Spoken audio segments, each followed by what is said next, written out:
Вчера вече София. Да, точно.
Ходейки между вас, скандирайки заедно с вас, аз ви благославях мислено. Обаче сега имам възможността да го направя с едно послание към вас.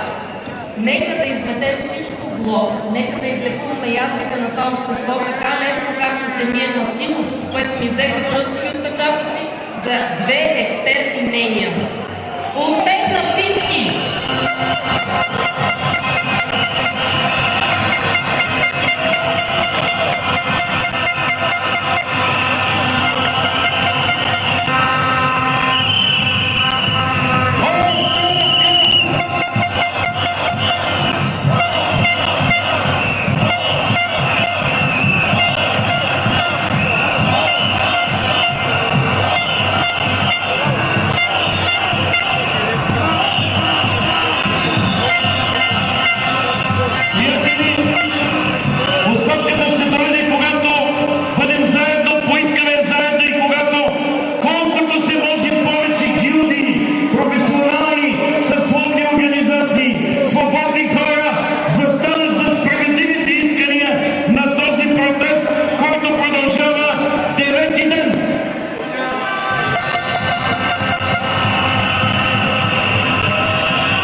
because it might start raining. If it starts raining, then I'll probably go off. Това е най-едната тема от адвокатските колеги в България. Застанаха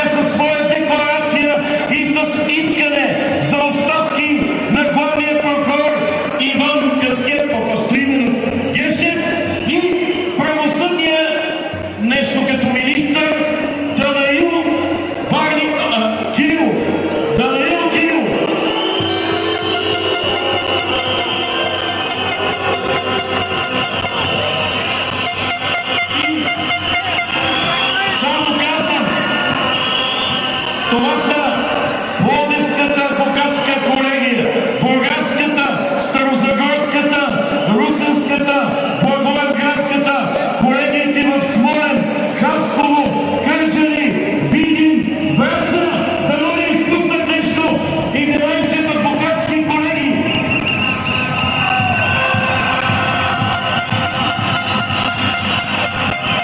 Мълчат.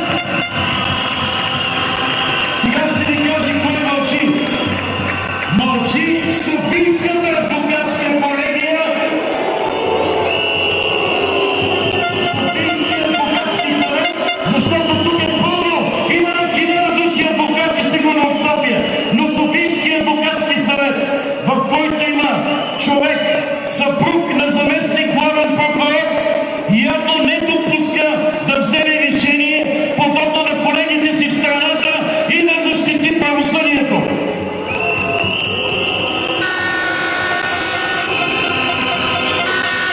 Мълчи и Висшият адвокатски съвет.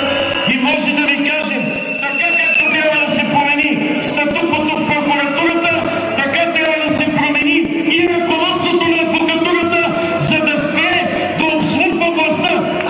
I woke up very late, so I'm really fresh. И след нас тази вечер е човека, който инициира тази декларация и който събра колегите. Това е безпрецедент. Да събереш 10-11 колеги, да събереш гласовете на 5000 адвоката под една декларация. Това е безпрецедент в новата история на България. Човекът, който пръв заедно с Пловдивския адвокатски съвет застана срещу кандидатурата, единствената и незаменима на назначение Иван Гешев за главен прокурор. Още миналата година председателя на Пловдивска адвокатска колегия, адвокат Иван Телегджиев.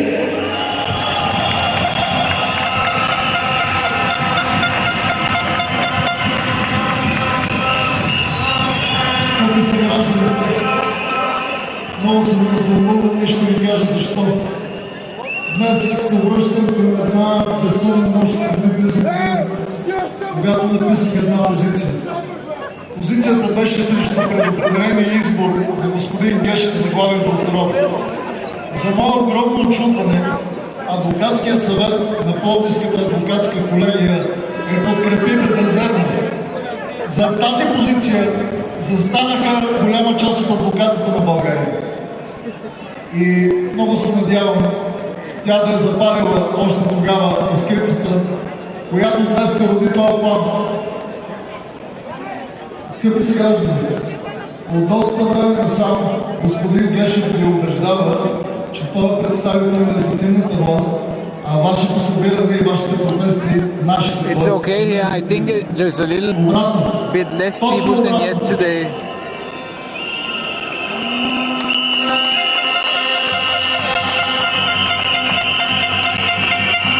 Преди повече от 800 години в правните системи на държавите е прието правото на народа да се противопостави на тиранията. Правото на народа да се противопостави на тези, които злоупотребяват с власт. Това е легитимно наше право и ние го упражняваме. Искаме да върнем законността в Република България.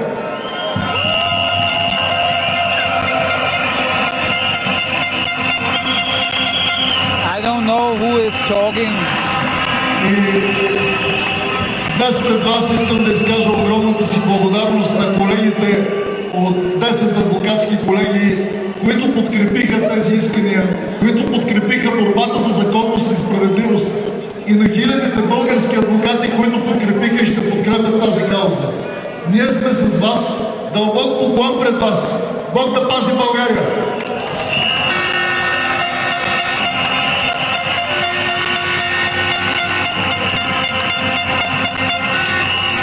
Адвокат Иван Телегджиев, нека след адвокатите тръгнат и юристите, архитектите, инженерите. Ще стигнем и до това, което тук се казва една общо гражданска стачка срещу непримиримото статукво. И преди да дам на Ники микрофона, хората, които всеки ден са тук, жени нямат да се извинете, се приберете малко къщи, които всеки ден държат протеста тук,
в най-корумпирания съд. Си представя често, още като трети курс, според мен, още повече се спускам с Софийската адвокатска колегия. И още тогава реших... Аз имам една специална сим-карта, където не е на никой от операторите и затова е толкова добре.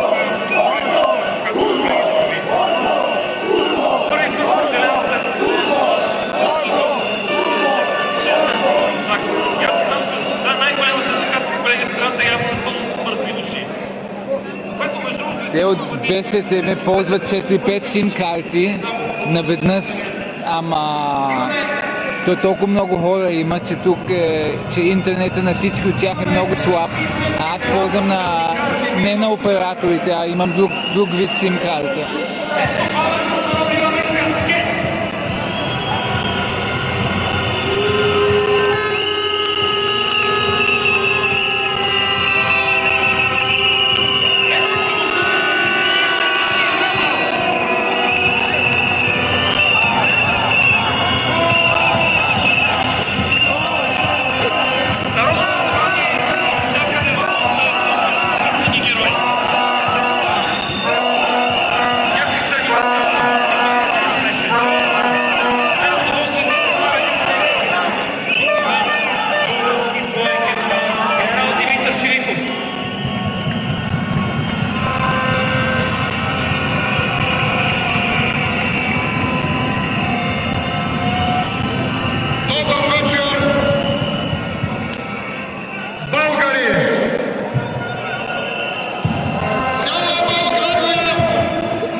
Има генерали и редници.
Аз до преди 9 дни си страхувах, че имаме едно цяло изтървано поколение. Но от 9 дни насам аз съм щастлив, аз съм горд, че това поколение, родено в условията на демокрацията, се осъзна и днес младежта на България е тук на площад Независимост.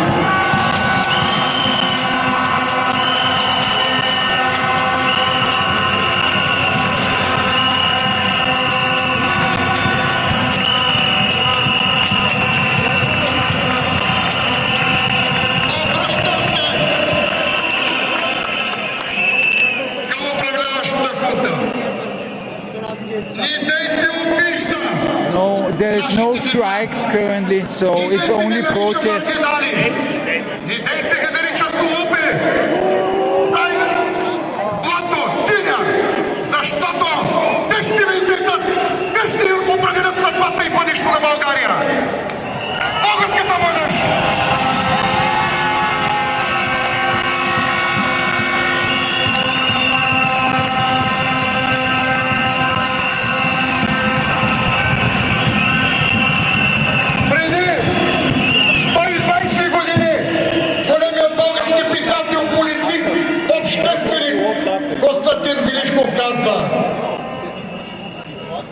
Пороби на отечество се живее, но в опропастено отечество не се живее.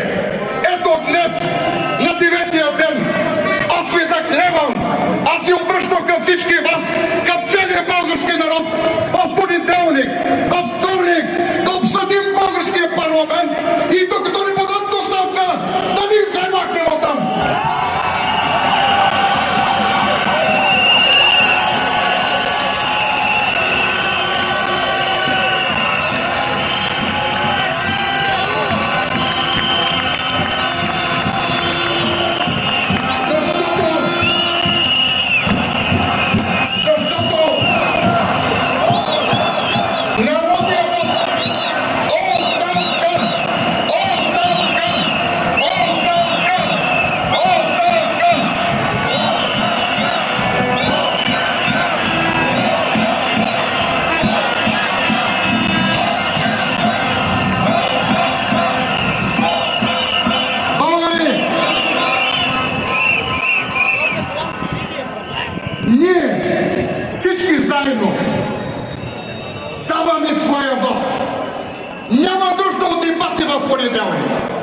Няма нужда от гласуване.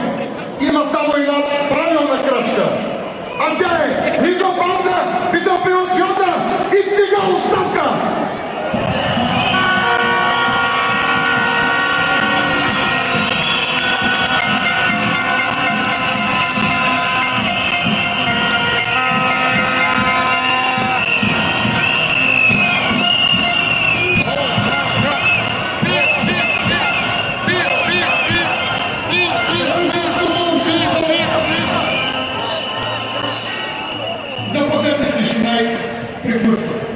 Гражданското общество се събуди.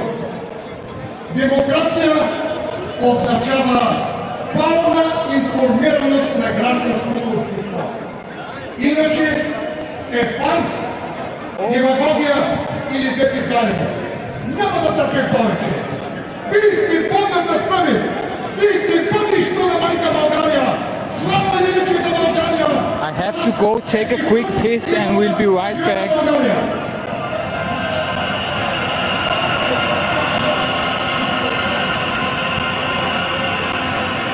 So I got some info that the police that's here from other cities, they are sleeping at one of the most expensive hotels here. So if it doesn't rain, we're gonna try to go see if we can catch some of them there. Some person seems to get arrested.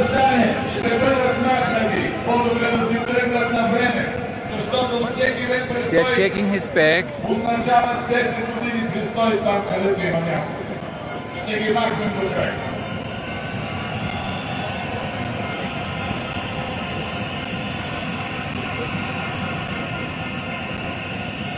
Не сме дошли тук да искаме оставка на 3 прасета. Искаме оставка на целия свинарник.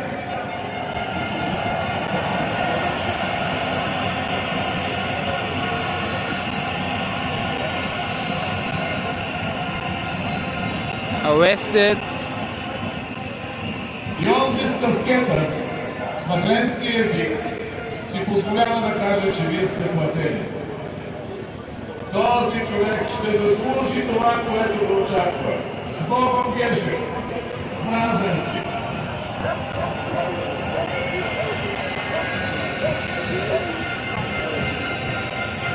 He's put in some kind of jail inside the car.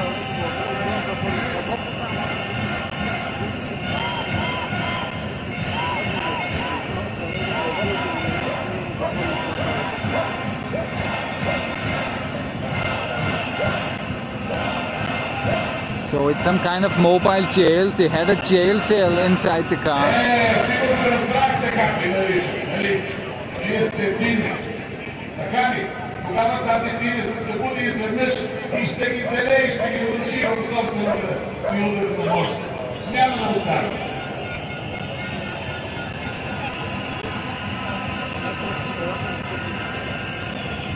Събирайте още кураж. Събирайте хора. Скоро време няма да се виждаме само тук. Започваме акция. Няма да ги чакаме. Няма да ги молим. Ние сме гражданите. Те са корумпираните.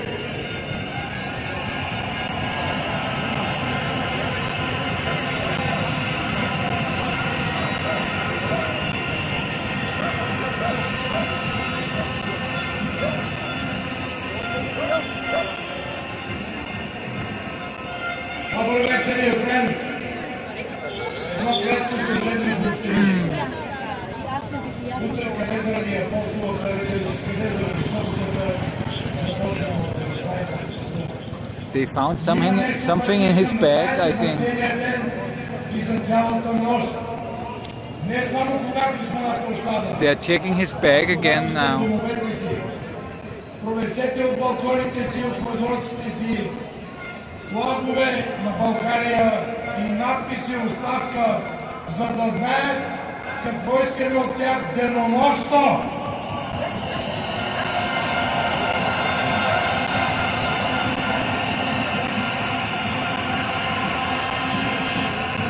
So I have to take a quick piss and we'll be right back.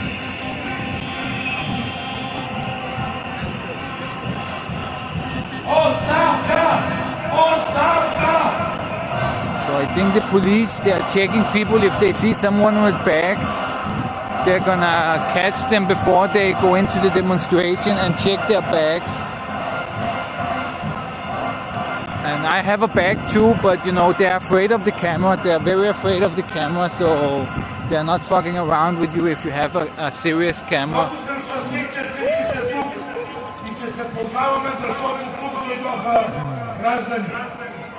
Много съм ви благодарен на всички вас, на всички българи по света. Много радостна новина е всичко това. So I'm going to take a quick piss and we'll be right back at the protest. Жени, възрастни хора, студенти, адвокати, архитекти, скулптори, военни, полицаи, казете ги, и те са като нас. Живите им са тук. Ако трябва направете отново верига пред тях, не разрешавайте провокации. Не ние сме лумпените.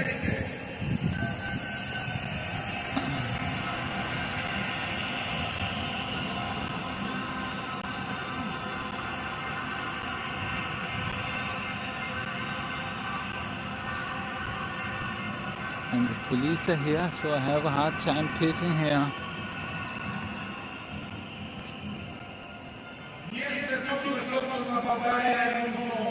But I'm just gonna do it anyway.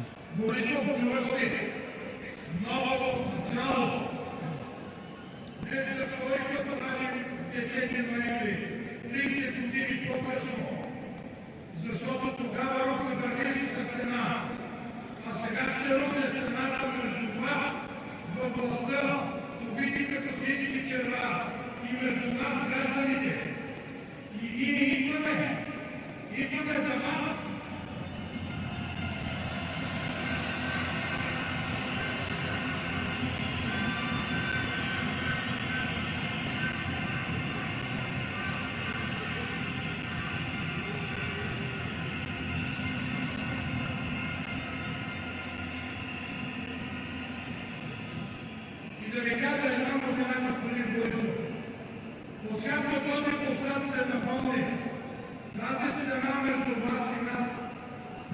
на селски край, снаредени ники от горе.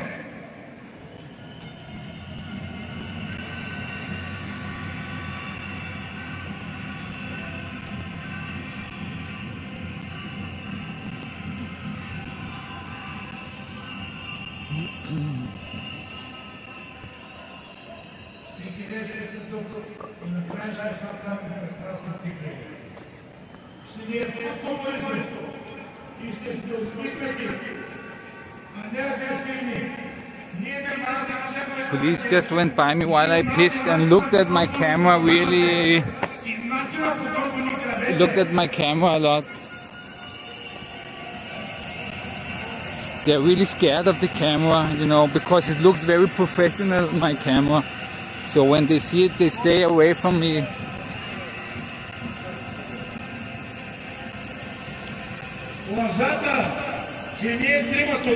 So it's interesting. Criminals are scared of cameras, but the police, they are also very scared of cameras.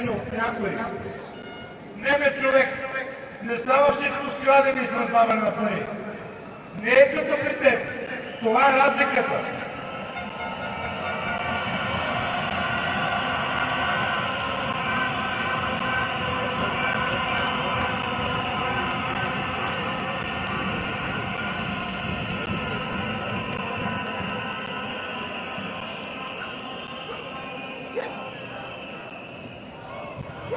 Много се смятам, че тук има ли някой лекар между нас и медицински персонал? Не сме това още стадиона. Лекари ми тук медицински персонал близо до камиона.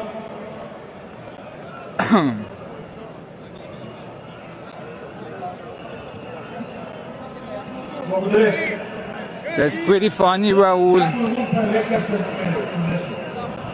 При нас е много студива. Последното, което искам да кажа, е и първото, с което започнах. Оставка, Борисов, тръгвай си! Не ми трябваш!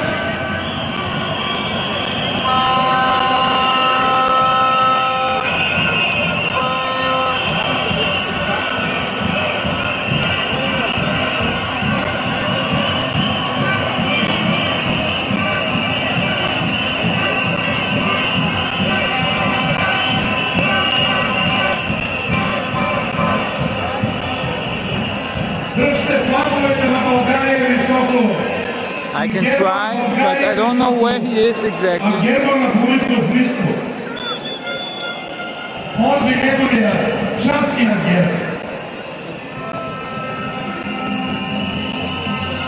Довиждане, Борисов! Не ми беше приятно заедно.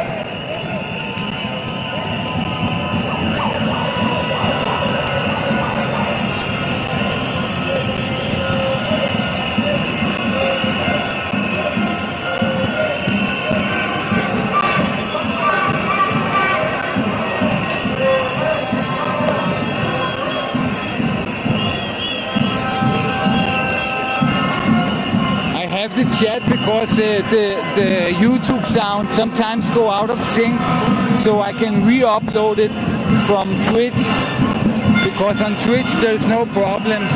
So if it goes out of sync, I will re-upload it from Twitch to YouTube, and you don't miss the chat.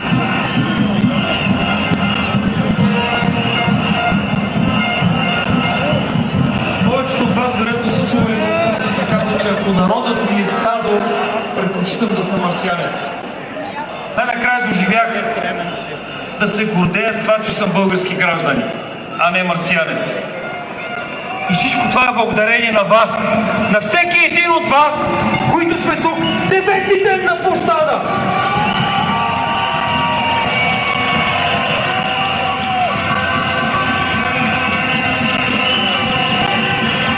Всички заедно, единни, ние сме силни, няма кой да ни сломи. Списъчният състав на МВР е 60 000 души.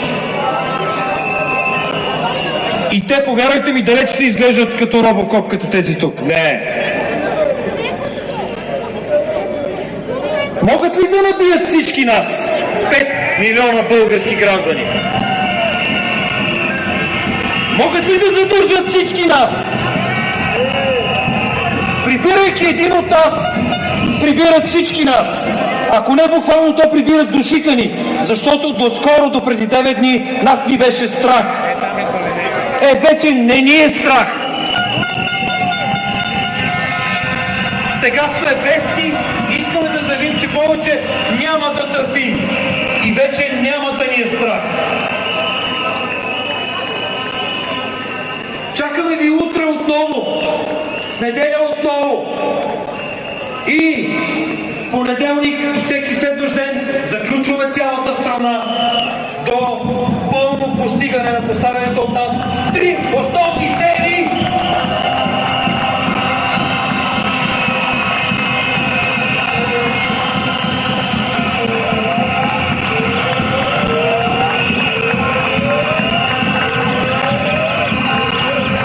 Оставка на правителството, оставка на главния прокурор, промяна на прокуратурата, така че да няма никакво значение кой ще бъде следващия главен прокурор, защото той ще може да бъде сменен мигновено, когато не спази закона. Това са трите основни цели законни и ние ще ги постигнем по най-лесния за нас напълно законен начин, а именно национална стачка, национално гражданско неподчинение по всички възможни начини.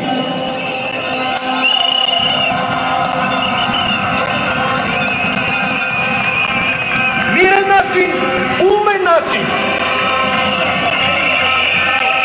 Защото ние не сме те. Не сме корумпирани, не сме ничии.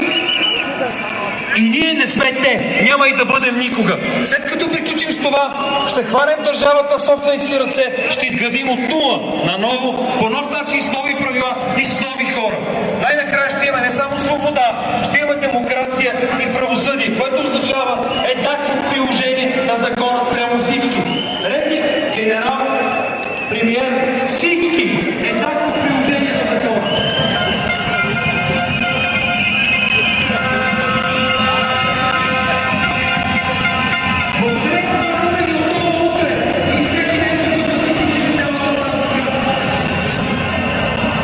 Yes, I think there is a little bit less people today. But I think they will stay later. So there will be more people at 11 o'clock.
it's all kind of different people. There are very few with European flags. There are like 4 or 5 people only with European flags. So it's just mixed. It's just everybody hating the government is here. So they are not, most of them are probably anti-European Union.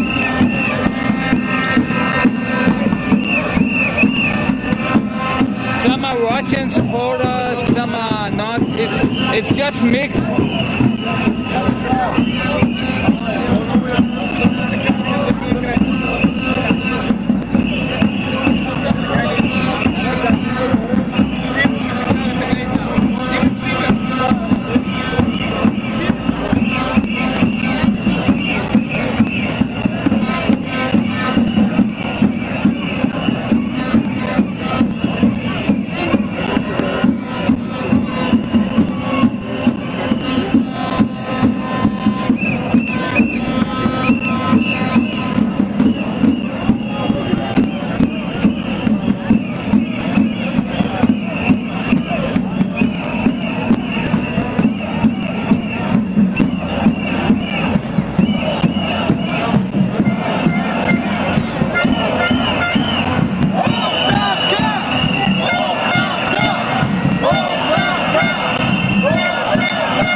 They said it would rain. Some forecasts said it would rain today, so that's maybe why there is so little people. There are many. There are like probably like 20,000 or 15,000, but some forecasts said it would rain, so there are a little less people than yesterday.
After the protest, we are gonna go to the hotel where the police sleeps and see if they are really there.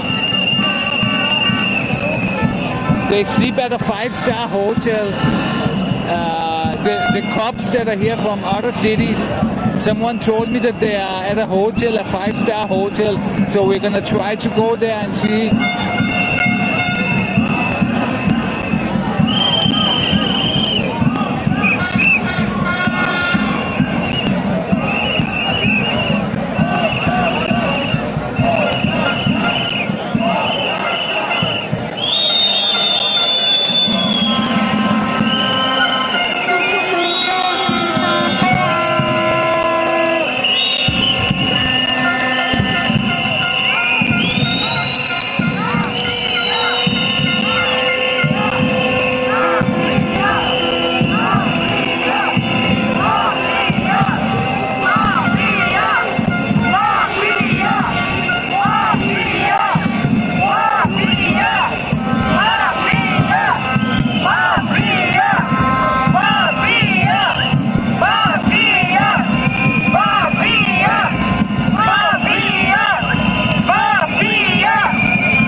are not that many people left, unfortunately.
Pretty empty, this place.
So after the protest yesterday, I caught the police. They were checking people.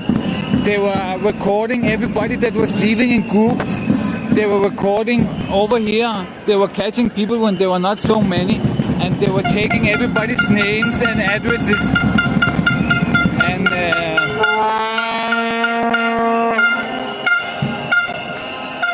And some of them started arguing with the police and the cop, and he told the cop, "Are you happy with Bulgaria? Are you happy with the government?" And the cop said, "Yes, we are very happy with the government." I don't know what you're talking about. So the cops, they are not really with the protesters. They just pretend that they are with the protesters, but actually they hate the protesters very much, you know. They like the government very much. They like Borisov. They are with him, you know. They are not with the protesters. You have to be a real idiot to think that they are with the protesters. Look, they are doing it again. They are doing it again.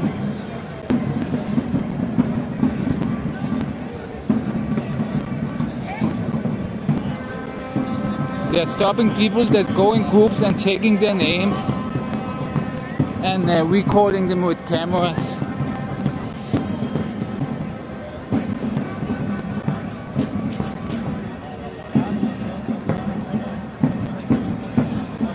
Look, so here there are not so many people, so they check people, you know, they're afraid to do it in the protest, but when they get out of the protest, then they mob up on them, you know.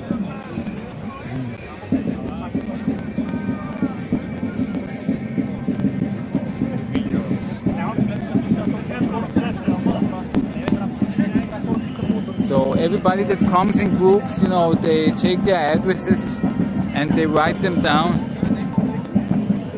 Our friends, you know, these are our friends, the police. They are on our side, you know, but they're apparently not.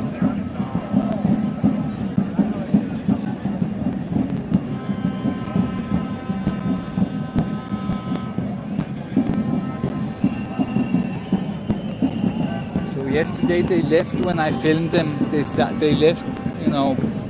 So let's see what we can do today.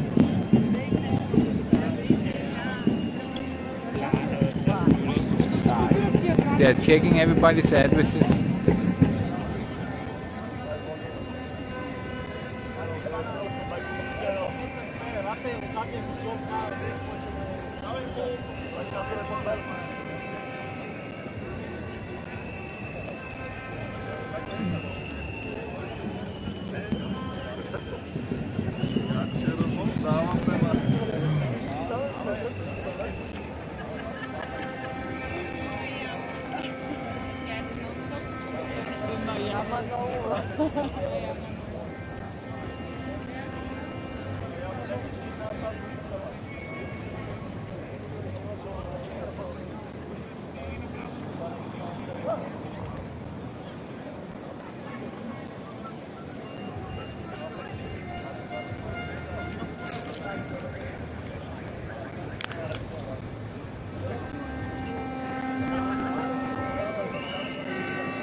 So the people who think that the police are on our side, they are totally disillusional, you know.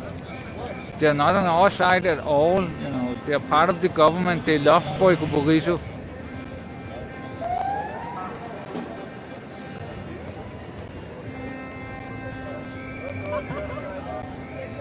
Checked everybody and let them go.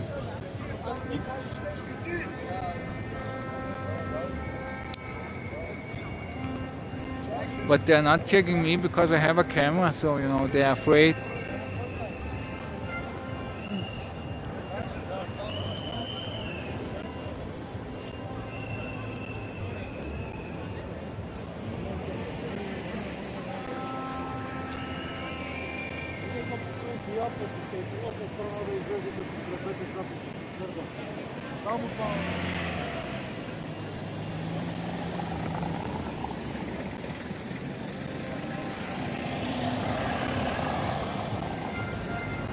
So the protest is pretty much over, but we're gonna go catch them when they get home, because I have heard that there is this hotel here where they all sleep. Look, they're checking people again.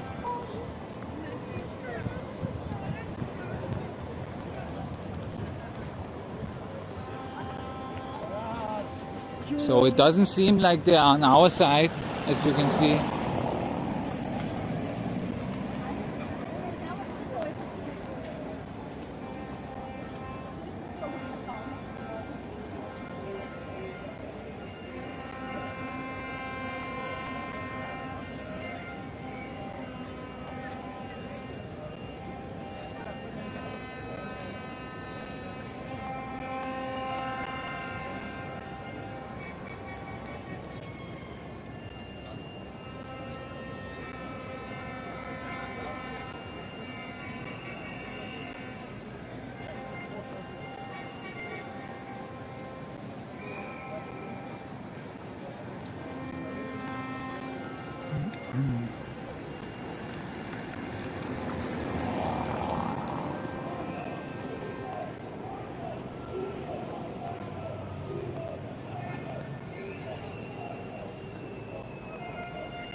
So when people are weak, and they are not together as a big group, they wait for people to split up and then they take them one by one, or a couple of people. But at the protests, they are all nice, they are on our side. But as soon as people are leaving,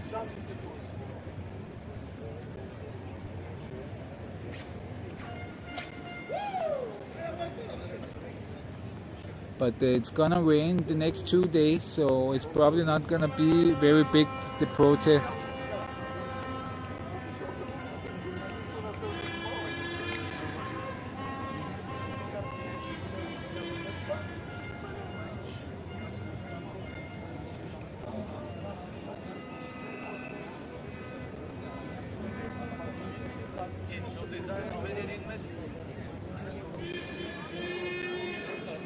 They really want to come over and mess with me, but when you have a camera and it looks professional, then they are more afraid.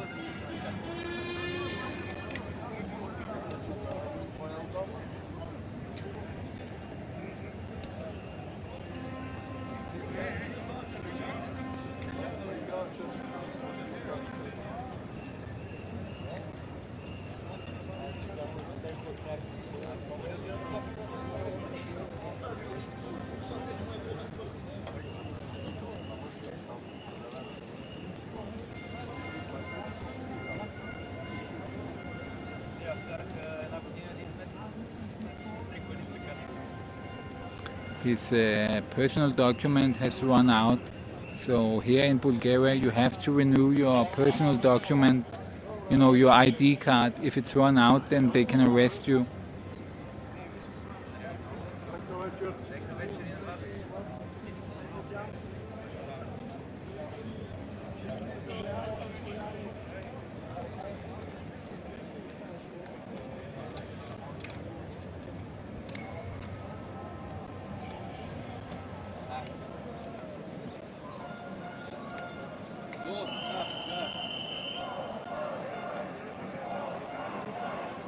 Now they're looking for more that they can harass, more people that they can harass.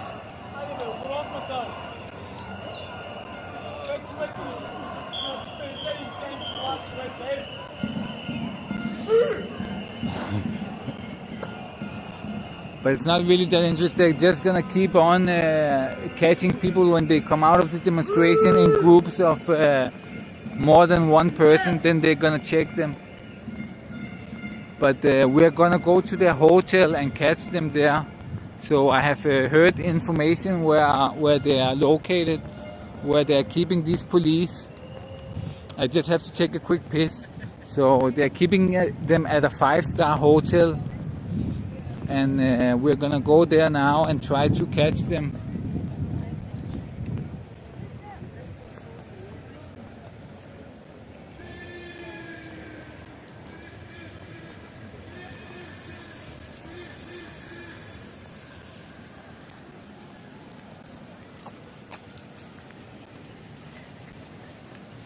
Just have to take a piss and we're gonna go to the police hotel. It's the Princess Casino Hotel that they are at, I have heard. So we're gonna see if it's full of police cars there. They keep them in a 5-star hotel for our money, all these village police, they come from small villages. And they're keeping them at a top hotel to keep them happy.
Yes, there were less people today, so there weren't as many.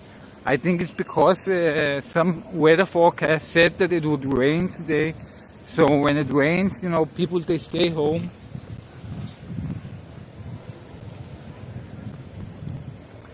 So we're gonna try to catch the police when they get home at the hotel.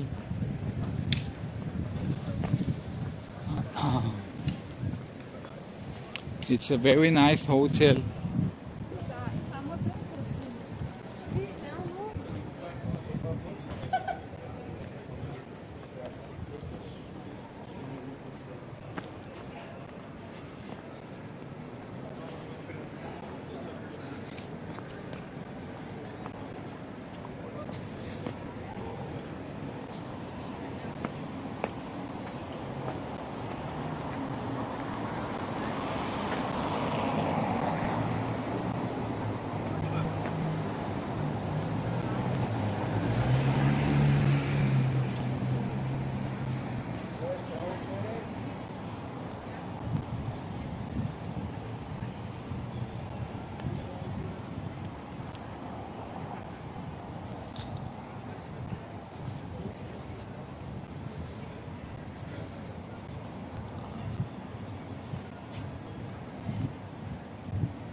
Yes, I'm taking the shortcut.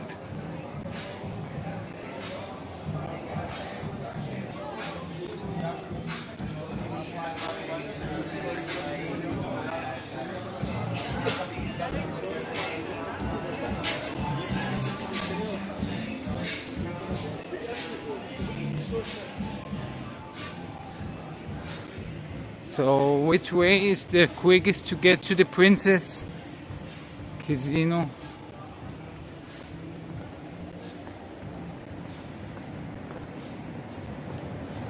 I think it must be this.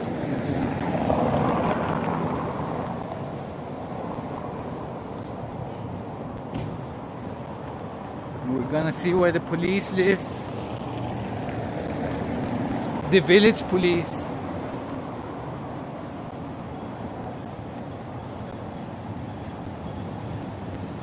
So that's why they were so happy yesterday and saying they support the government, because the government gives them a 5-star hotel.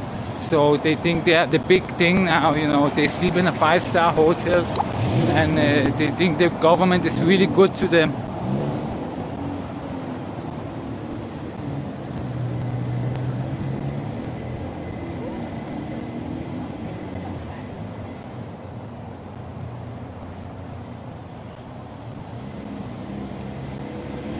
actually a strip bar.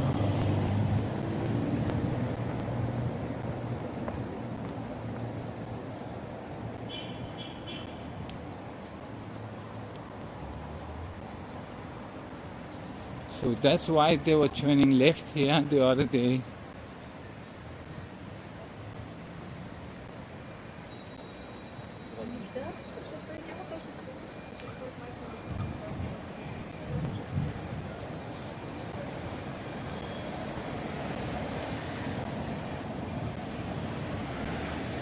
But these guys are not turning left apparently.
We have the police here, so they are coming this way, some of them.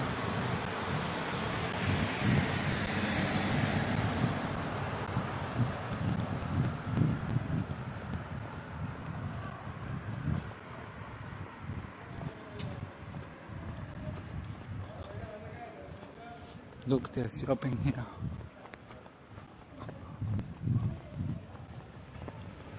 Have bags full of alcohol.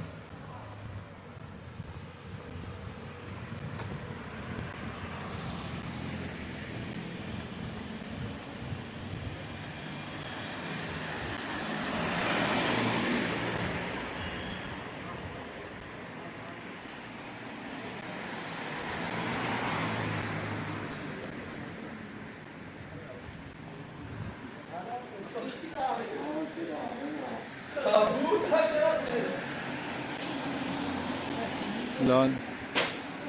It's pretty funny.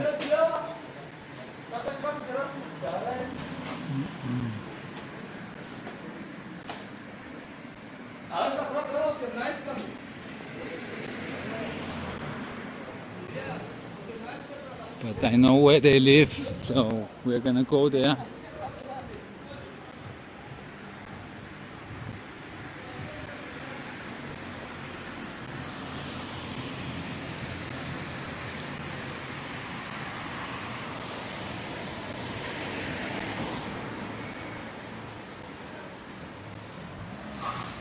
See what the chat says.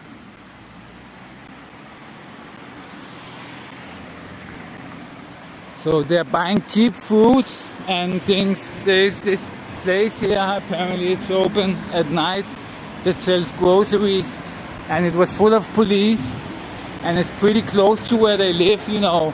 So they're buying cheap fruit and going home and eating healthy. So let's see if we can get there before them.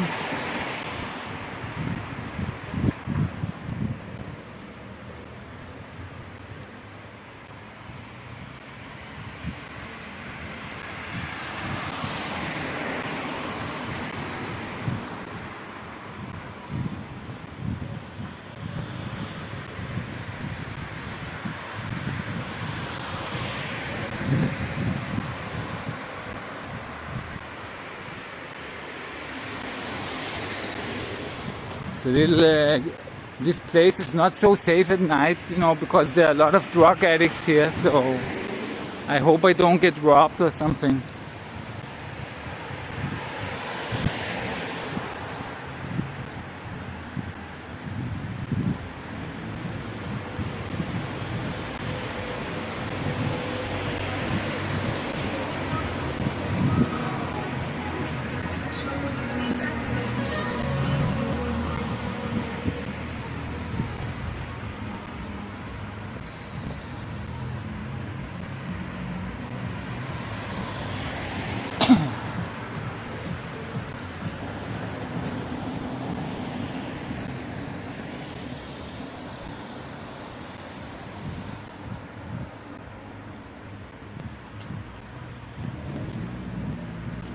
We're getting close to the railway station, and usually the railway stations, there's always a lot of drug addicts all over the world, you know, close to the central railway stations.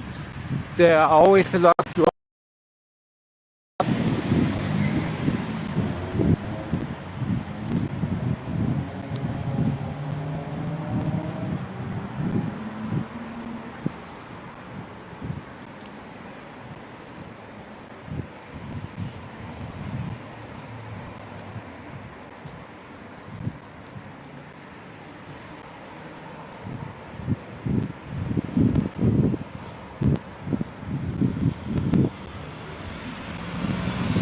So this is the top rated in the hotel.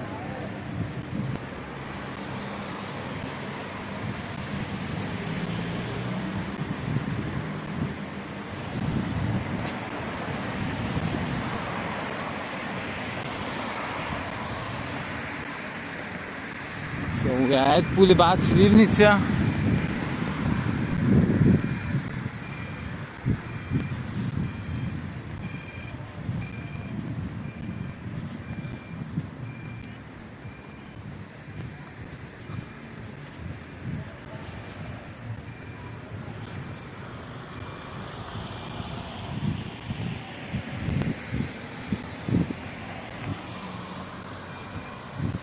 So all these people you saw shopping, they're village people police, and they come from villages here, and they have taken them from across all kinds of villages, and then they give them free stays at this 5-star hotel that we are going now.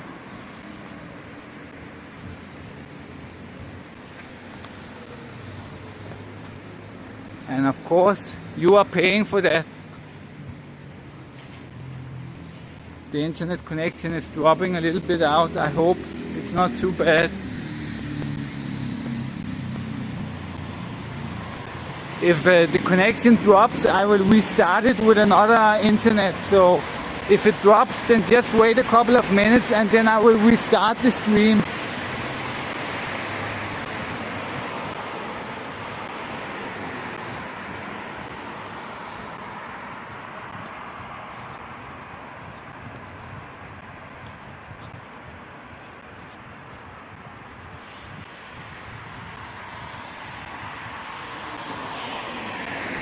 So none of the television stations are doing this kind of investigative journalism.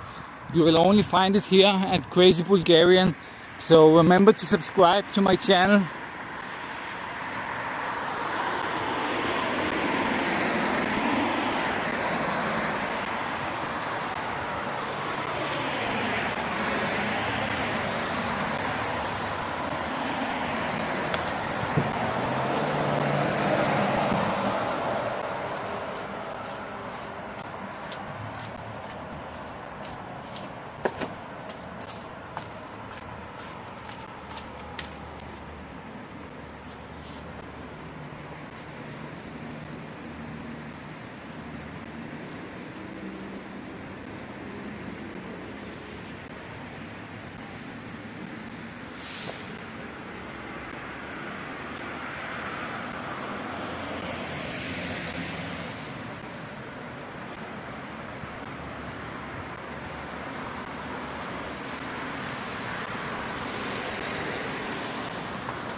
And here they come, the heroes of the night.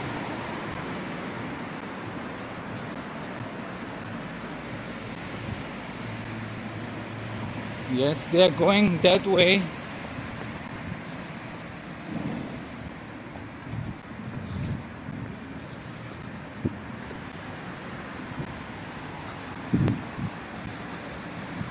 Have some with blue lights. They are in a hurry to get home to the hotel. They are crossing red lights to get home. Not on any emergency. Some of them didn't do it, but some of them did.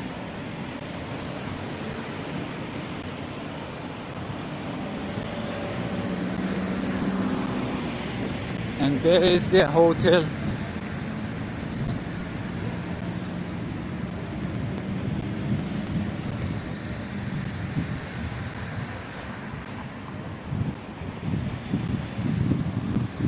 Here we have a big police car. Yes, we are at the right place, guys. We found their hotel. Best investigative journalism ever. You don't see any journalists here. Only no fake news here. Only one real news. Up, up. There we have the boys in blue. They are getting some late night food, you know.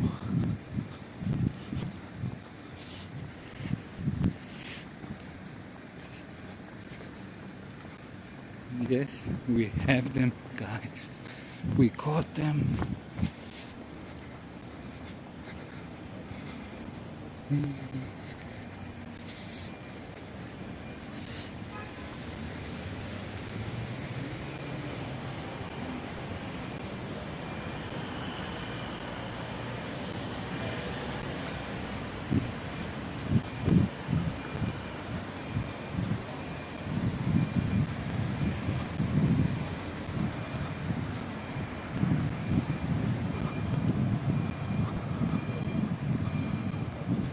These guys are out for a late night snack.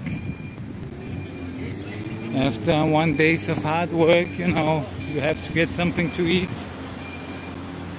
When you come from a village. So this is usually one of the most unsafe places here.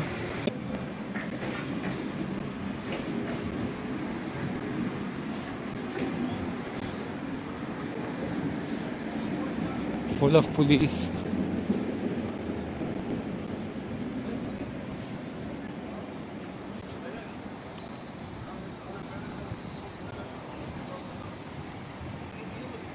No, these are not police. See something here.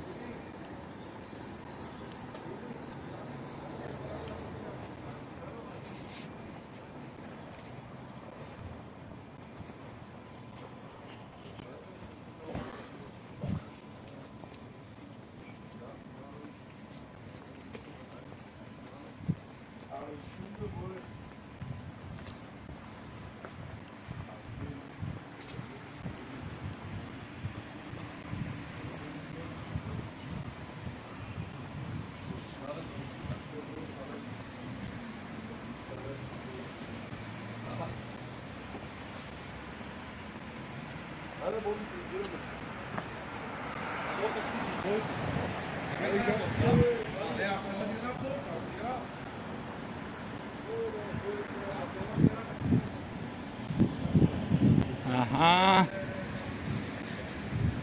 Look what we got, boys. We got the scoop. Investigative journalism at its finest. 5-star hotel. All the police are sleeping here on taxpayer money. They come from the villages here and they house them in here. Look.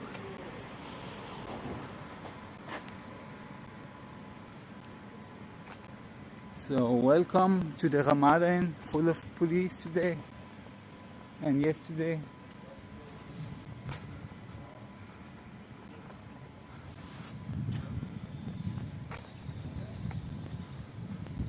So let's take a look around here.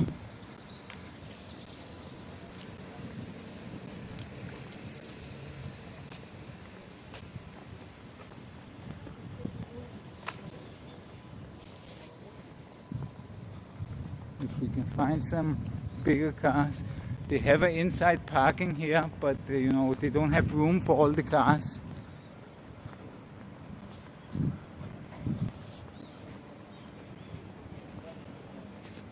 But some are also sleeping here, it seems.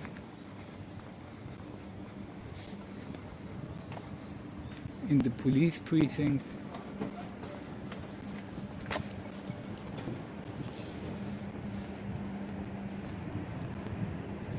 Or maybe they're just parking their car, they're leaving their equipment here. Because apparently the police precinct is right next to it. So they're parking their cars here, leaving their equipment, and then they're going to the hotel, you know, to sleep.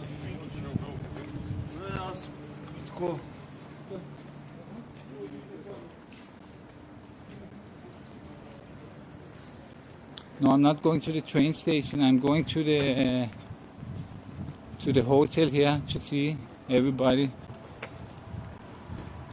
They are at the Ramada Hotel, 5-star hotel as far as I know. So a lot of cars parked in here too.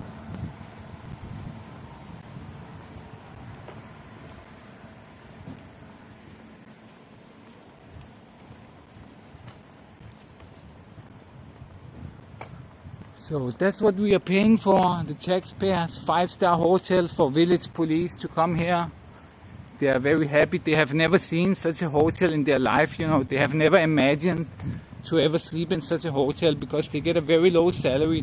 So it's just amazing. They feel like the government are just throwing money at them, you know. But in fact, you know, they are. It's just funny, you know.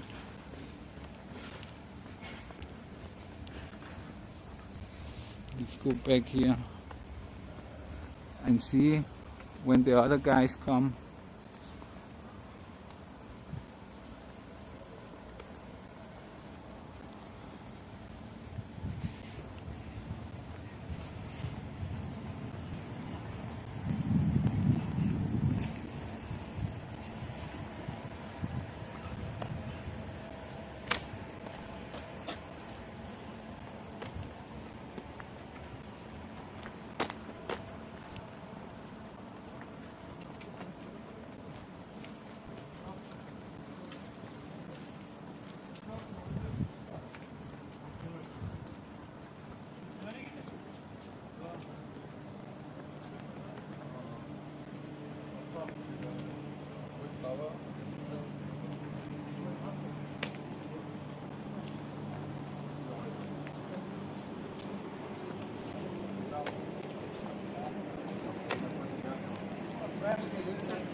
Нормална работа.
I tried to send something to BSCTV, but their site, it got me an error. When I tried to use the contact form, it got me an error.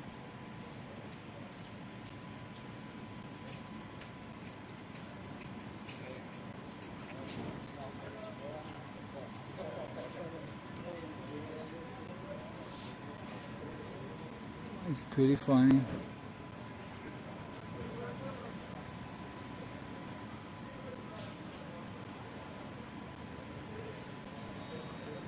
All the village police, you know, they house them in this 5-star hotel, Hotel Ramada. I think it's 5-star. You know, where the Princess Casino is. So they get free 5-star hotel, and you know, so they are very happy with Boyko, because these village police, they thought they would never see this kind of place from the inside, and now they are all living in this 5-star hotel for our money, you know. So they are amazed, you know. They are thinking, wow, Boyko, he is such a good guy, you know. He's letting us sleep at this 5-star hotel. Maybe we will become millionaires like him one day.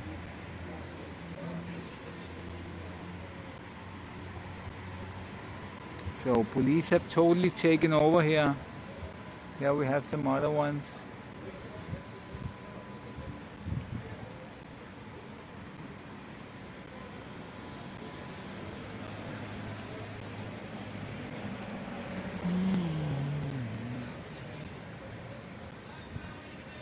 They went out shopping.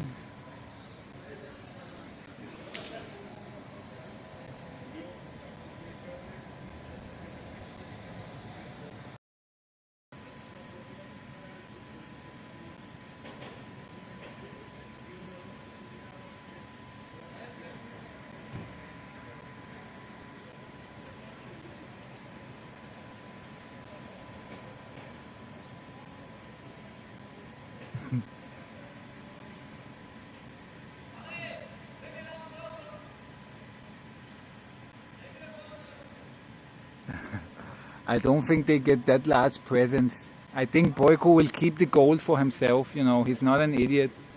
There's no need to pay these village people gold bars, you know. It's enough just to give them a 5-star hotel and they will be so happy, you know. They don't need gold. They just need, you know, a couple of nights at this 5-star hotel, and it will be their best day of their life, you know.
I really want to get one actually. I have tried to find one, but they are very hard to find here actually.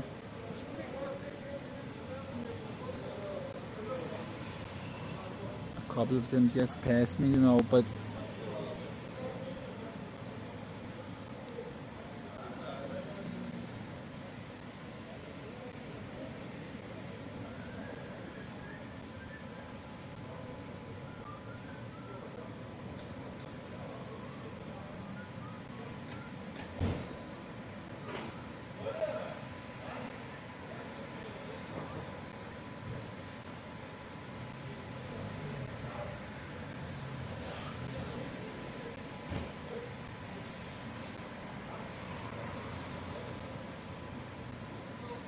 so that's basically it, guys.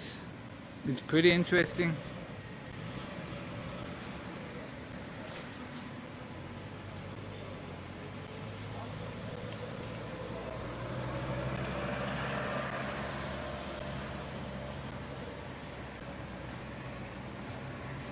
standing around me and listening to me. Probably gonna get approached soon.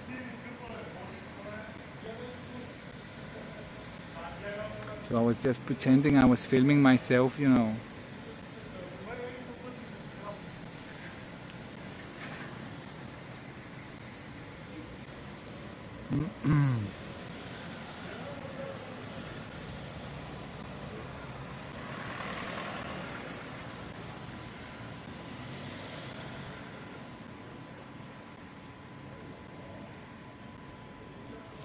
So they're having fun tonight.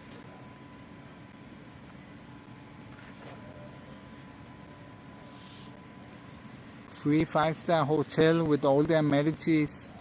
They probably have to pay for the minibar themselves, I think. They're not getting free minibars. That would be too much, you know.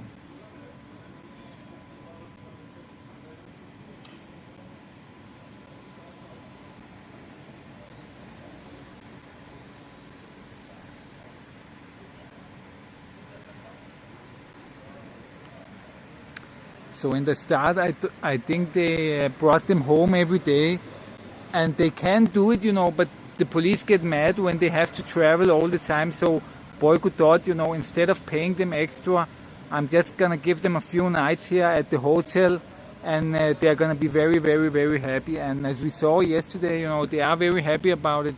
They even said, you know, that they love this country, and it's a great country, and there are no problems here.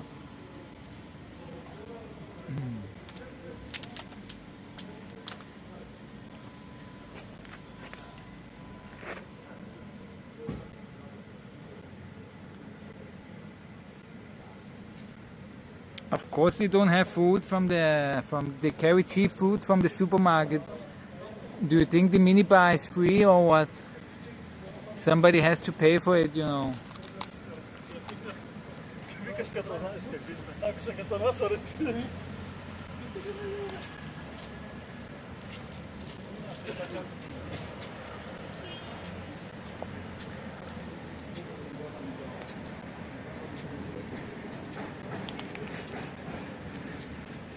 They all carry, I don't know if you saw back then when I passed this supermarket, it was full of police. So they're all out buying cheap food. Look at the bags.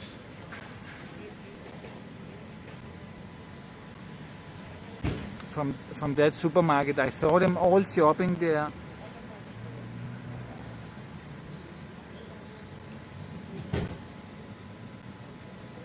And you know, they get a very little salary, so they are very cheap, you know. They would never buy anything from the minibar, you know, €2 water or something. I don't know how much they cost, probably a couple of euros for water.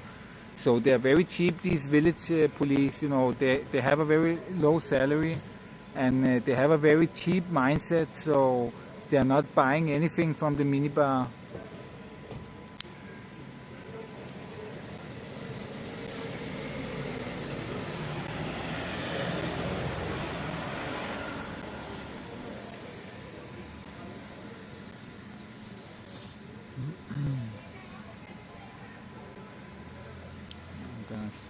Can we catch them here also?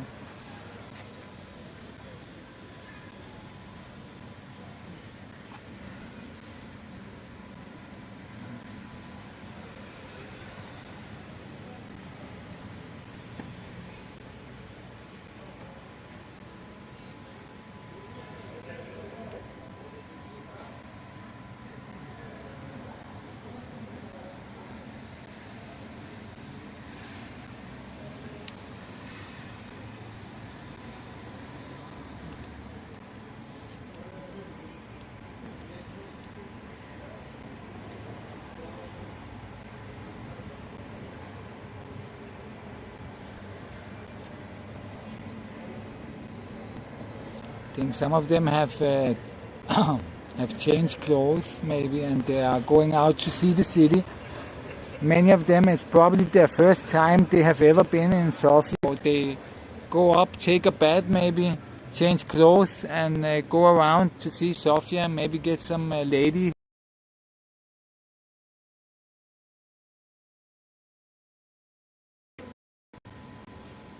The police salary here is around, it's a little less, I think, than 800 lever. It's around 750 lever or something. So that's around a little less than $400 probably.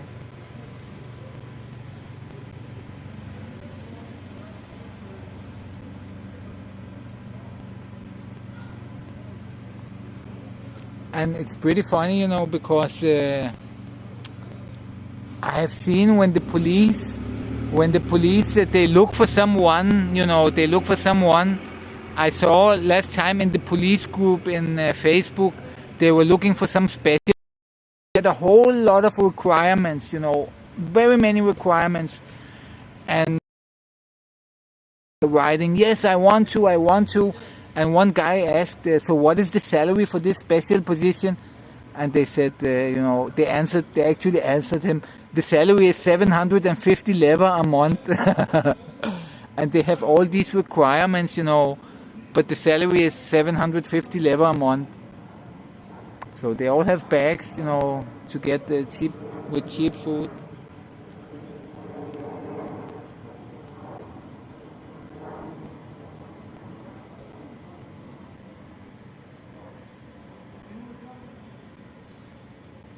Yes, it is that low. It is that low.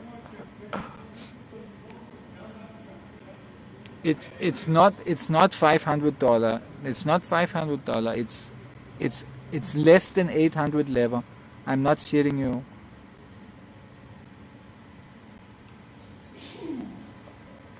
So some of them that are, you know, if they are special police, if they are the SWAT, you know, the SWAT police, or they are national security like the FBI, you know, they get a little bit more.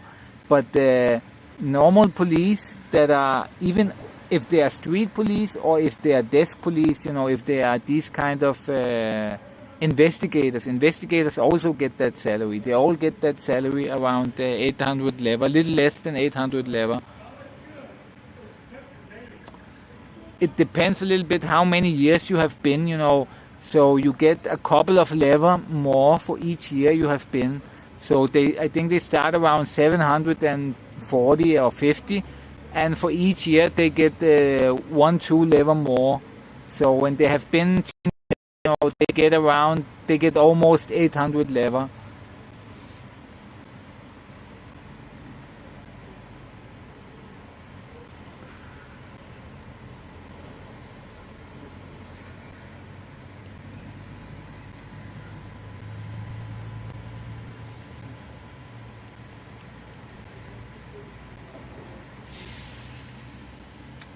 It's not 900 level. I don't know where you read this. It's not true. It's not 900 level.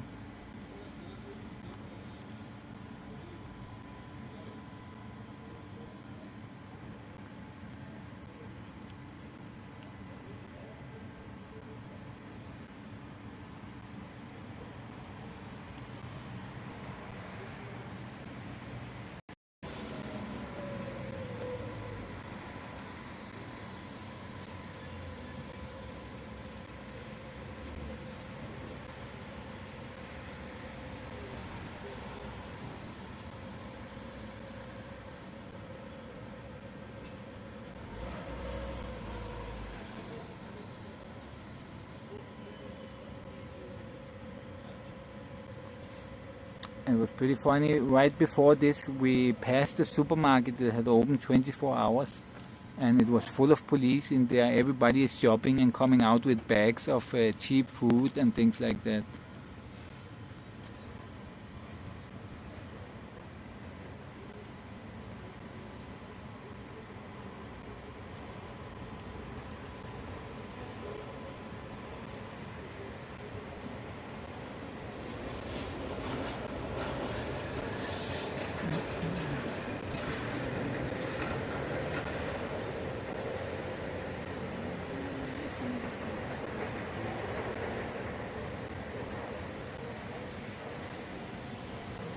somebody told it, he commented on my video and he told me the police are here, you should go and check them out. So that's why I did.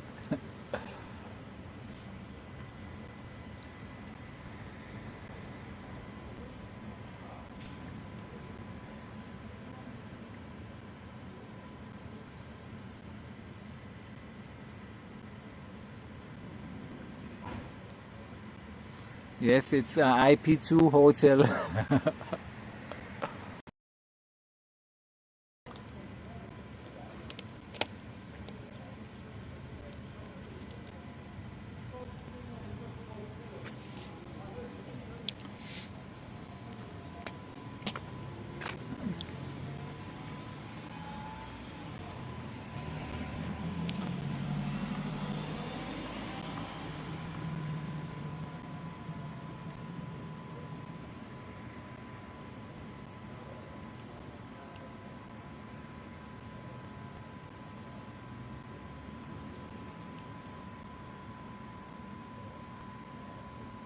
The connection is a little bit bad here. Is there any problems with the connection at your end?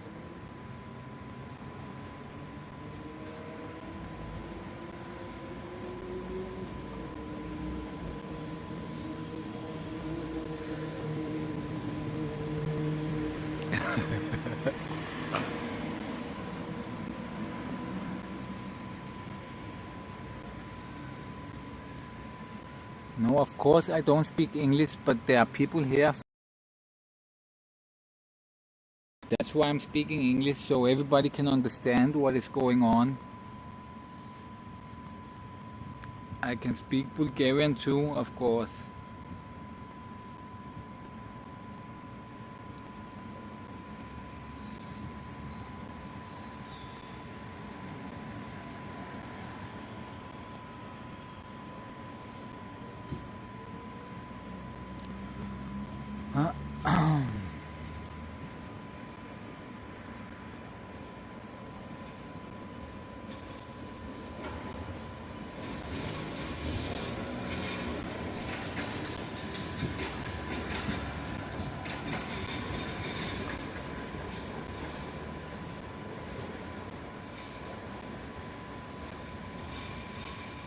A lot of them there, I think they are changing clothes.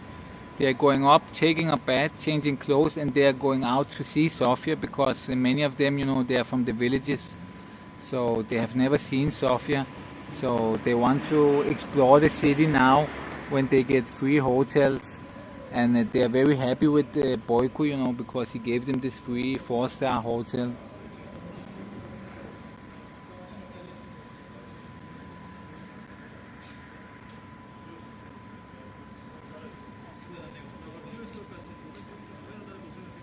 Last one of my streams, I saw that there were a lot of people coming from Macedonia, and I saw on YouTube it was from some kind of Macedonian media. And when I looked at the Macedonian media, I found an article about the Bulgarian protests, and they actually had put my live stream in that article. So there are people probably from Macedonia also. These are police that have changed clothes, you know, and they're coming back with the...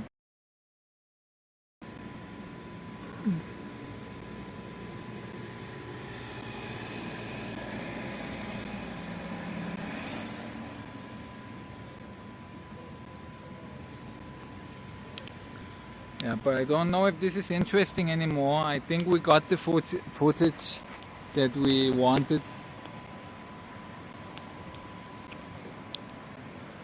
No reason staying here all night, but it was interesting to see, you know, journalists in Bulgaria. So not even one journalist here, only me, best journalist in Bulgaria, the only independent real journalist in Bulgaria. So you will only find this kind of shit in my channel, you know. I'm the only one that don't get paid by Boyko. All the other television stations, you know, Boyko pays them, they keep quiet about the real scandals, you know, they just do fake scandals.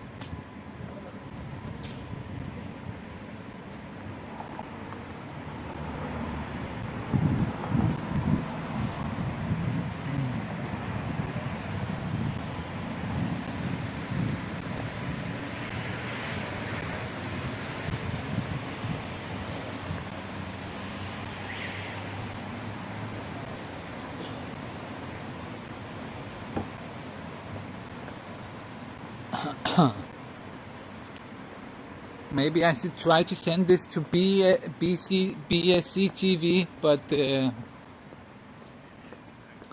I don't know if they even care, you know.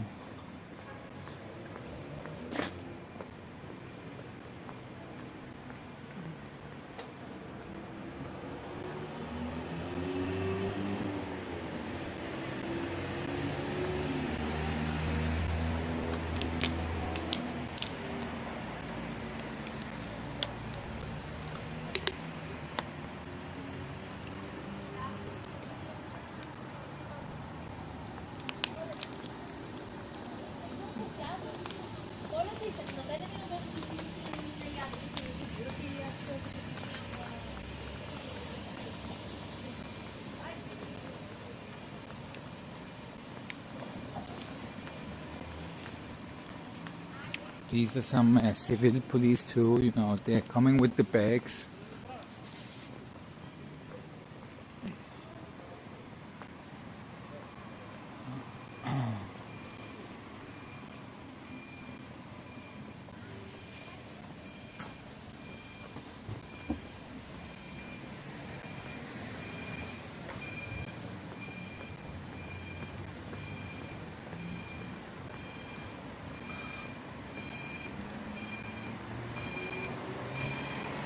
But you know, all television stations are biased, so you have to like watch a couple of them to get the real picture, and depending on what picture you want, you know, if you want it from the website, if you, for example, now there's protests against the government, so BSC TV, they are covering it very well.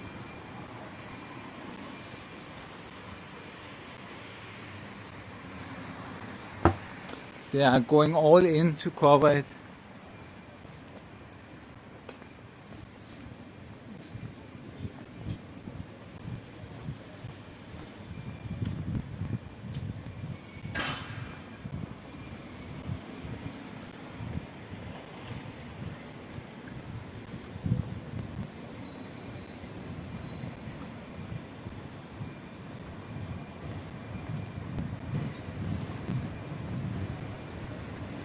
So we caught the police today, what they are using our taxpayer money for, to make them happy, put them in a 5-star hotel and they will never complain, the village boys.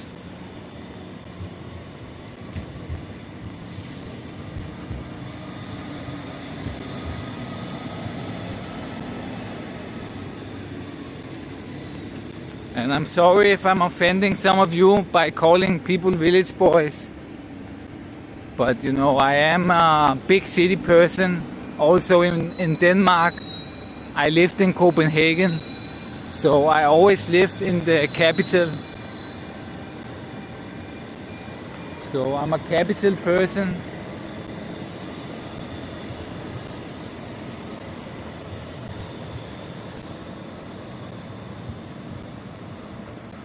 Oh no, it's raining, it's starting to rain. Shit.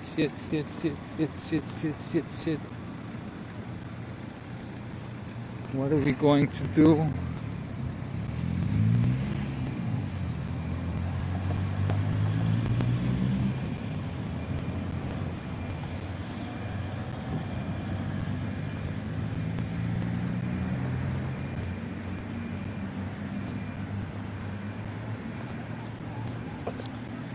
It's just a few drops so far, but I think it's gonna start raining now, and then we have a problem.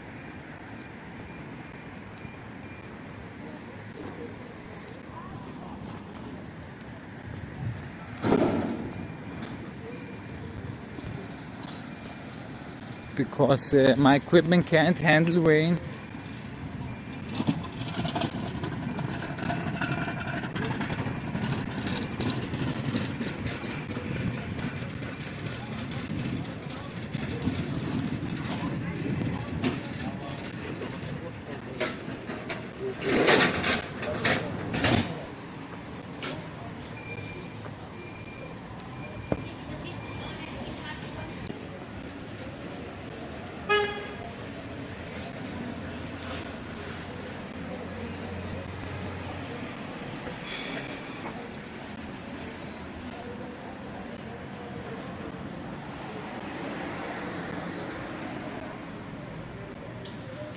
Yeah, I'm thinking about getting, but there's a lot of people in there.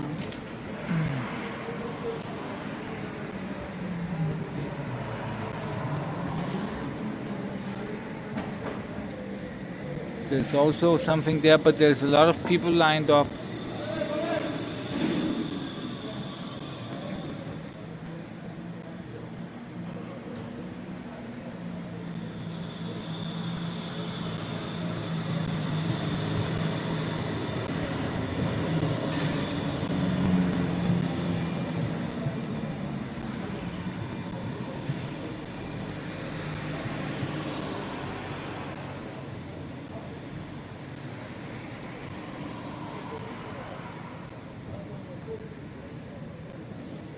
I wonder if the rain is gonna stop or no.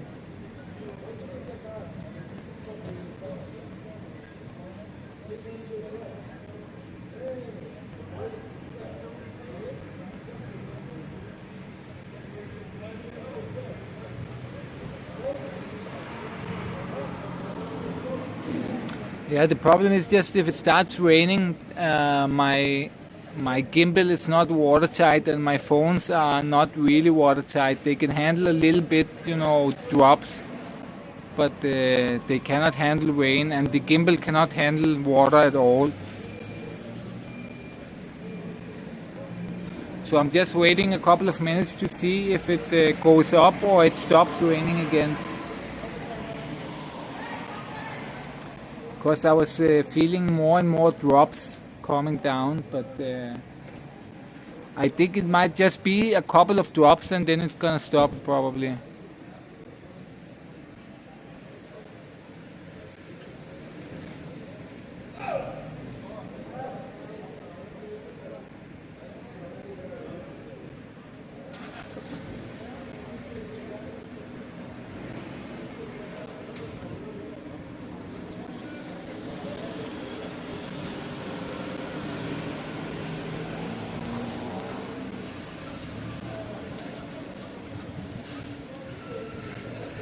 I'm gonna wait a little bit so there's not so many people, and then I'm gonna get a dinner, I think.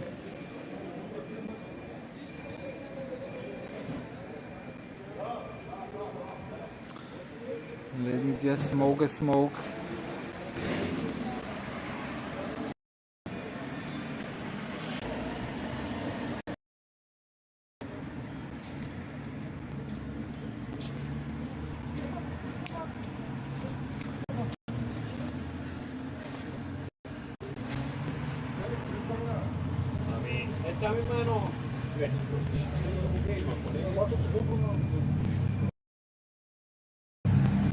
These look like police.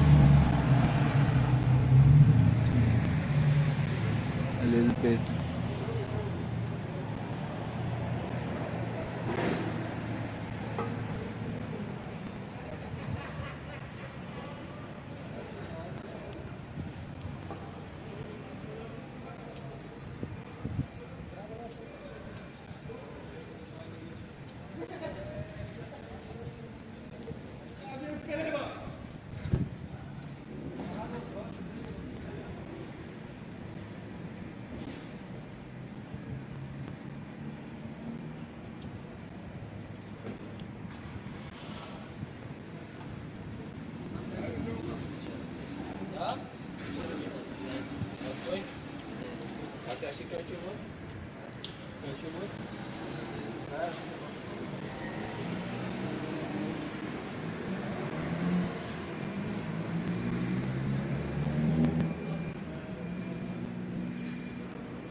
Und German Cherries.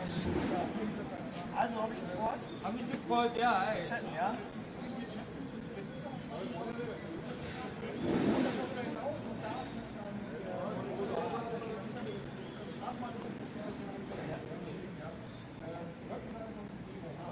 Ja, da waren wir gestern schon. Wenn ihr mal in Berlin oder Hamburg seid, sagt Bescheid, ja? Ja, genau.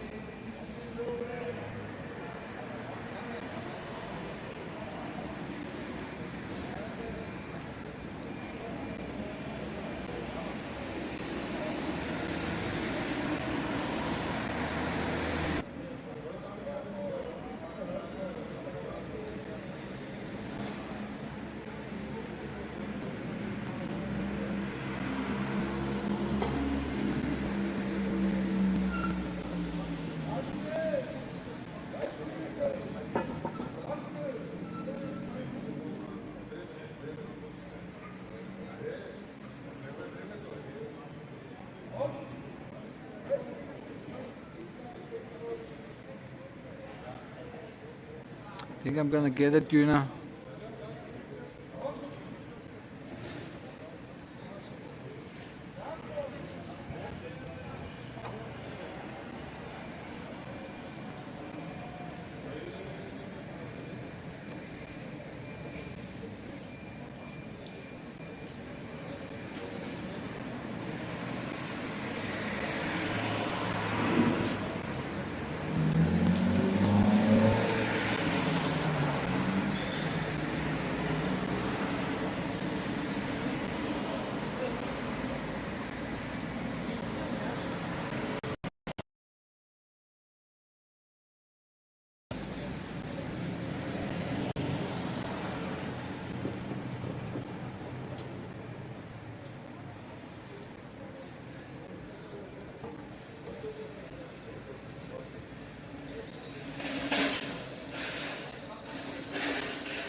Let me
It's still raining.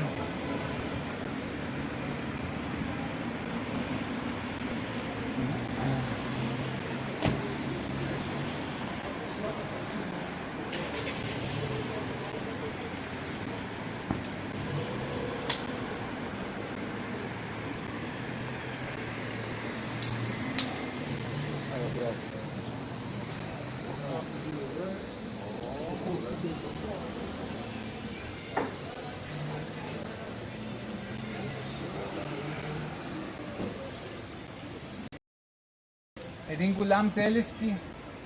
Да.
навсякъде.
تلاقي بس لهذا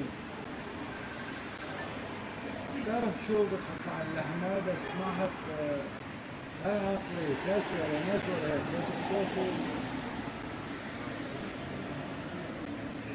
لحظة حبي لحظة يا عمي لحظة هلا برجع تستفيد هذاك جوعان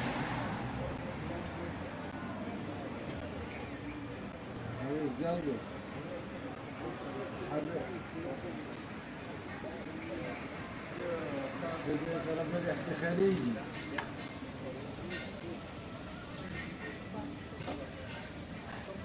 لا بس خلاط الاخر راجع شمال ماشي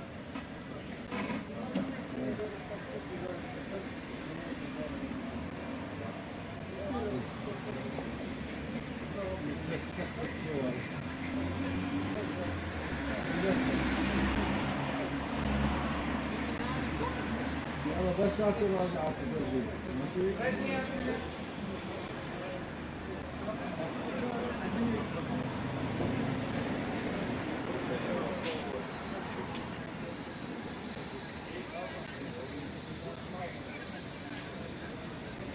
يلا بس اكل راجع Да, всичко без люто. Да.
За сега.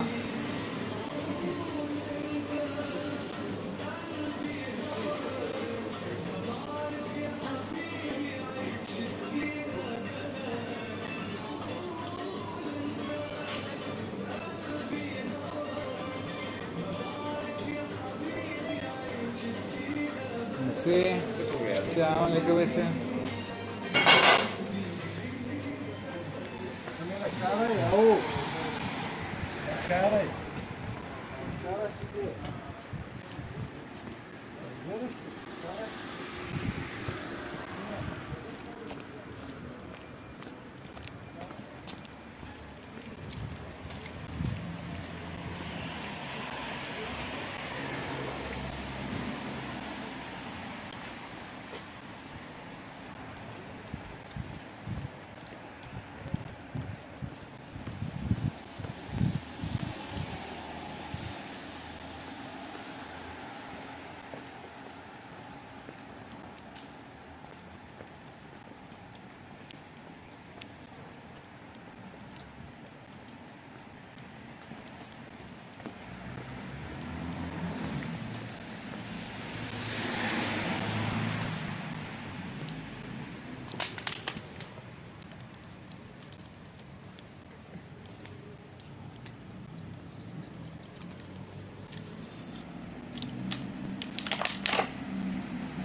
I think this has now become the Arab district.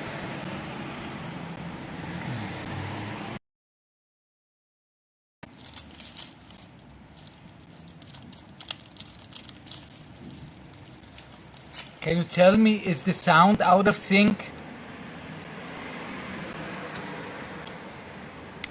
Is the sound out of sync?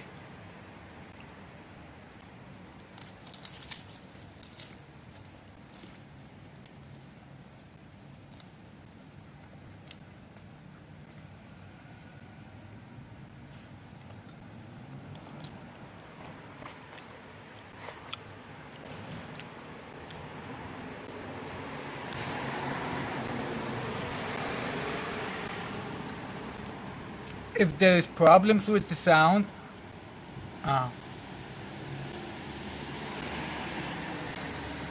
it's only on YouTube. Out of sync, you just have to go to Twitch in the description, to Twitch or DLive in the description, and then there will be no problems.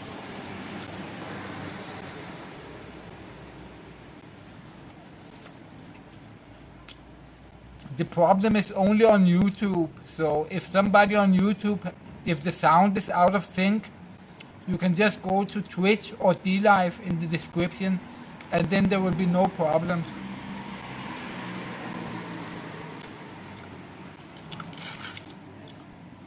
The connection is a little bit bad here. Let me try to move the phone.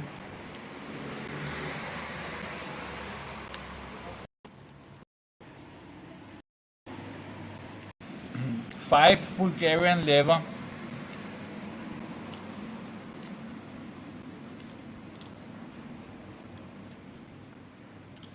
The connection is getting worse here. If the connection drops, I'm gonna restart the stream from another mobile card, so I hope it survives.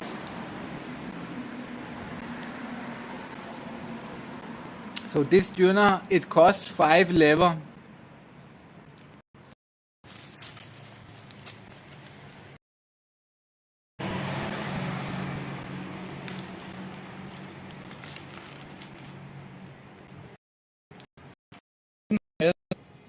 With a lot of pepper and salt and things like that, but it's actually tasting.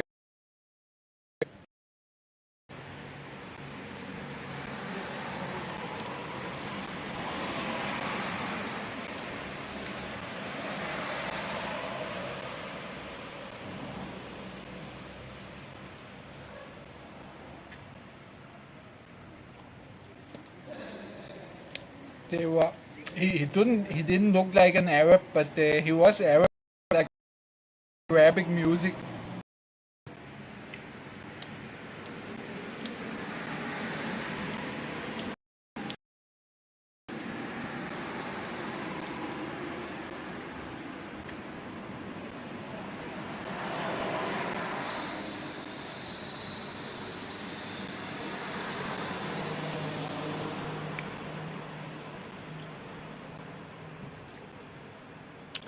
I'm sorry, the connection is a little bit bad here, so I'm just gonna eat this quickly. So we can. The connection is a little bit bad here.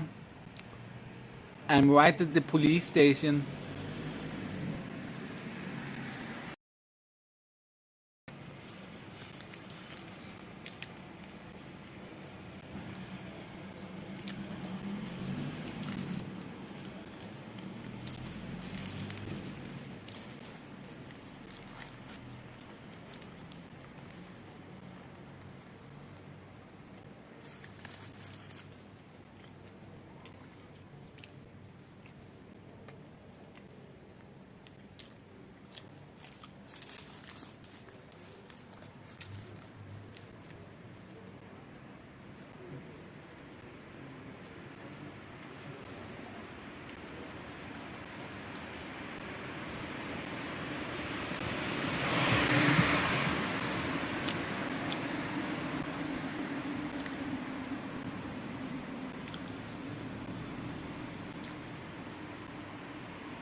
I think the police is gonna come and throw me out.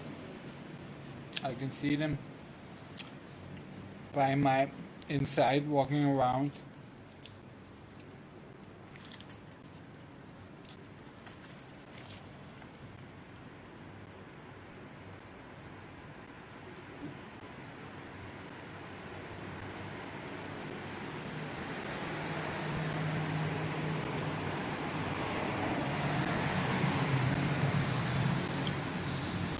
See you, Pooh, Smoo.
I'm all in oil.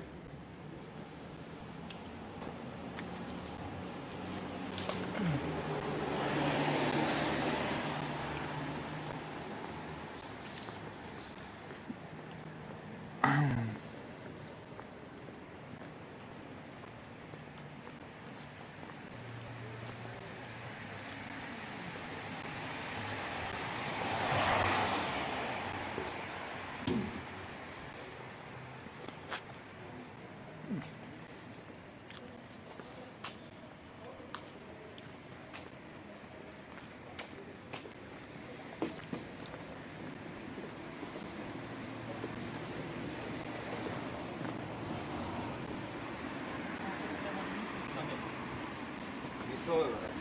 Мислиш.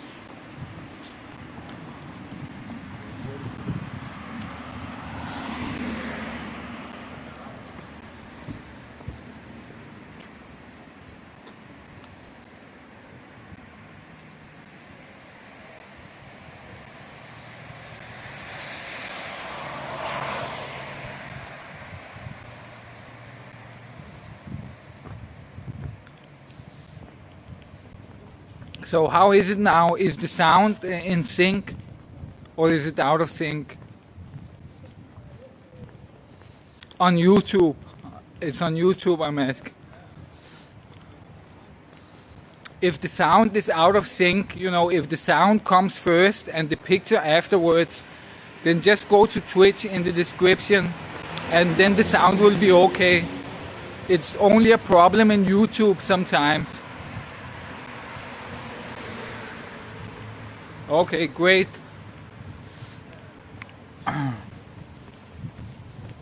Amazing. It stayed in sync for so long time. It happens usually after 2-3 hours. Then it starts going out of sync for some reason. I'm not sure why it happens.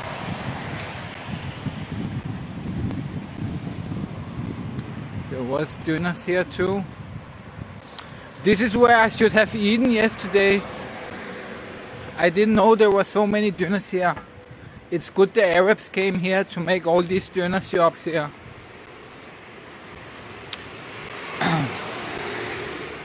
I don't know why they're even calling it dinner. It's pretty dumb because look at this nice barber shop.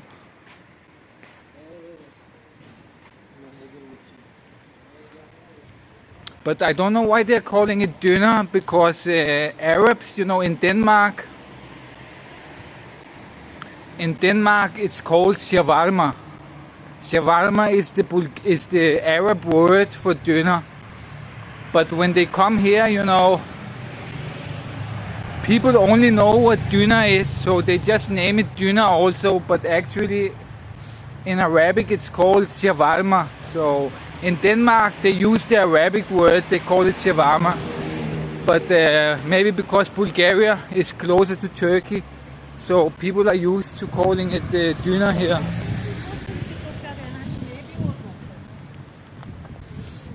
It's still dripping from time to time.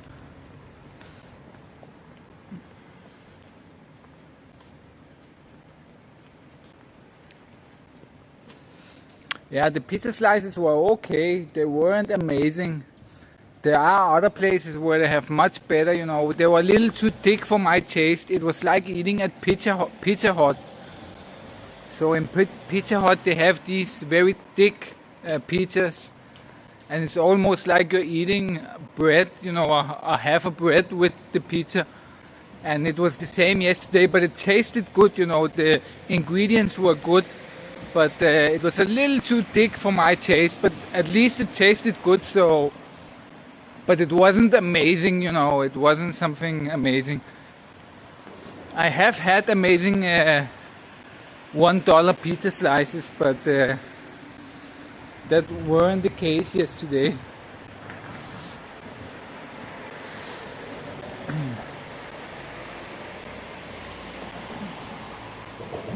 This looks like a nice bed.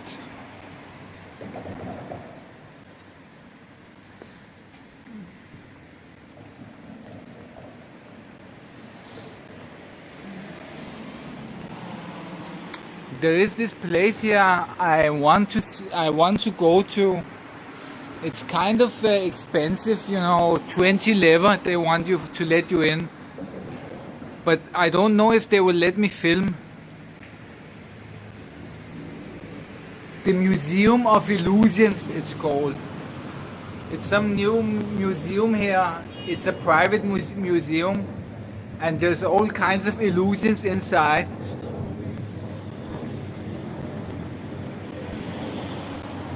I don't know if you can see it.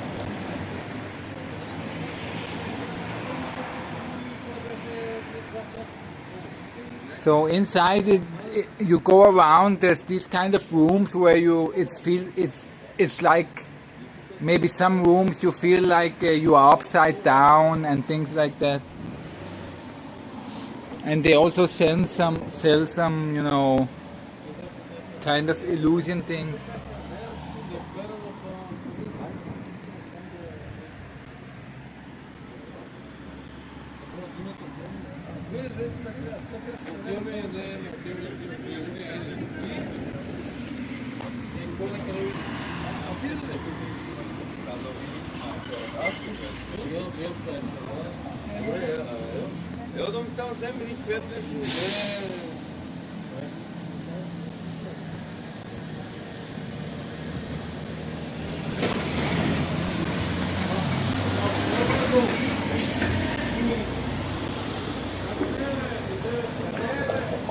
I don't think they want me filming because inside, because it costs 20 lever to get in, and I don't think it's that great, you know.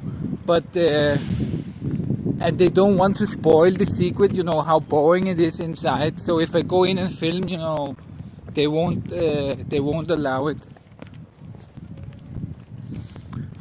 It's still raining a little bit. That's fucking annoying.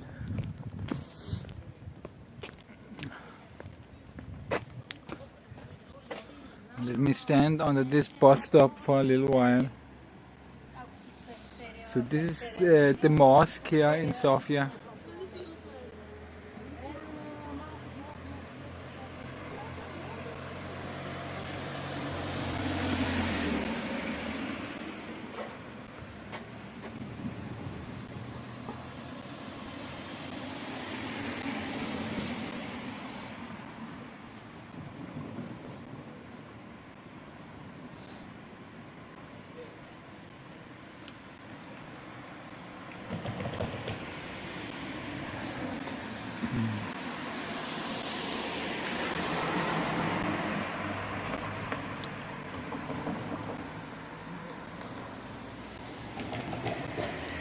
It's starting to rain more, so I have to sit here a little while.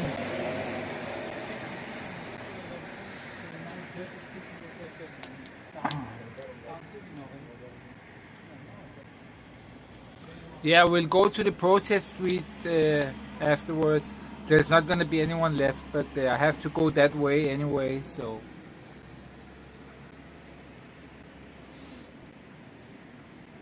no, I'm not religious at all.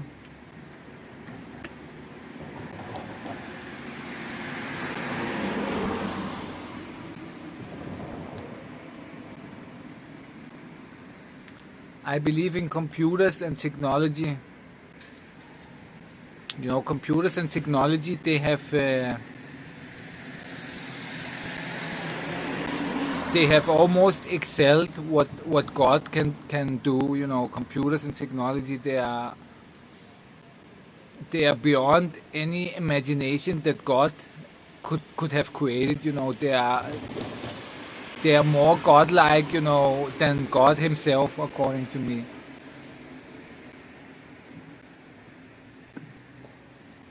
Would God ever have imagined that I could sit here and live stream like this and people watching me? God would never have imagined that.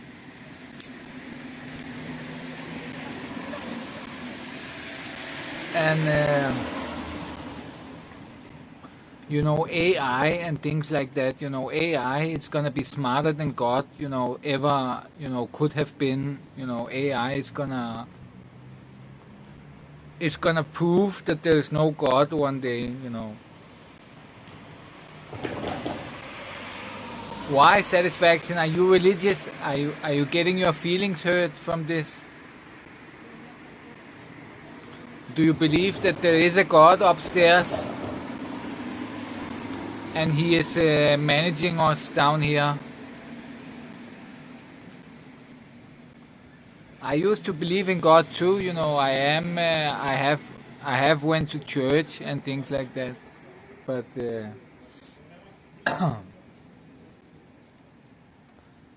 when time went by and the more I was on the internet, it's actually the internet who made me, you know, people of the internet, they don't believe in God usually. and little by little, you know, I kind of lost the belief in God.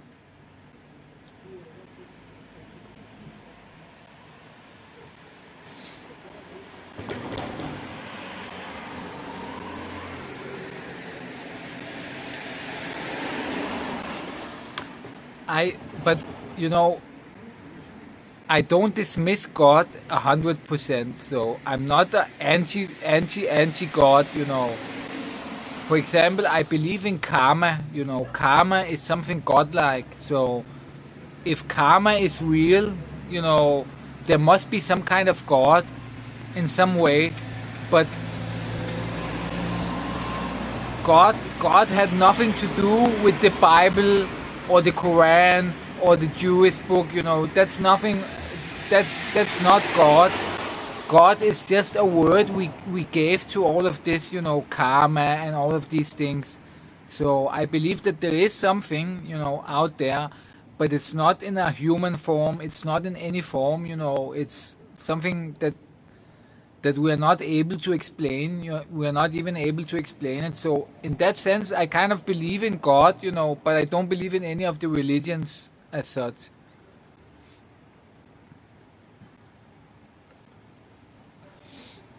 I think the God particle is just some bullshit, you know, in the end. It's just some marketing term, you know, they use to collect money and things like that. Whoa, what a big roach. Can we catch it?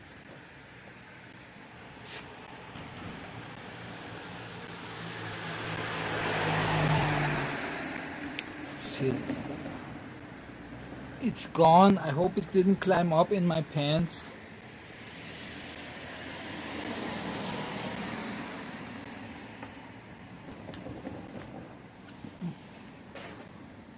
Where did that roach go? How could it disappear?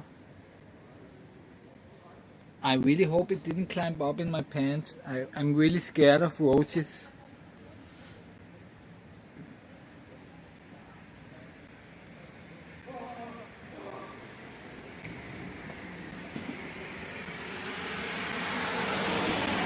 Oh, there it is.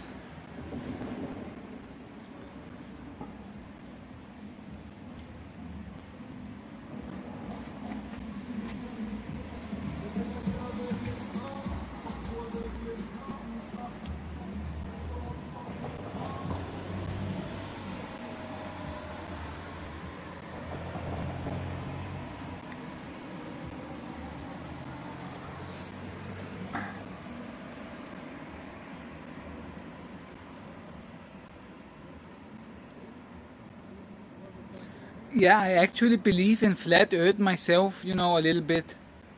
I kind of went on this phase where I believed it 100%. And, you know, I'm just not thinking about it anymore, but I kind of believe the flat earth theory.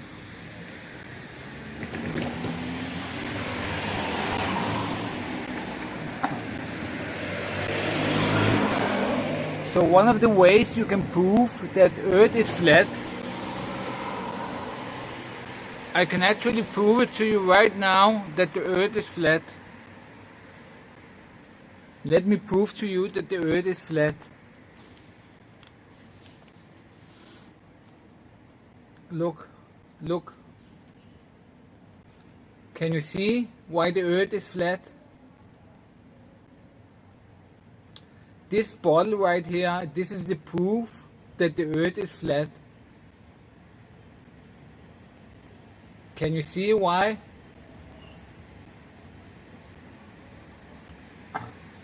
If you look here at the bottom,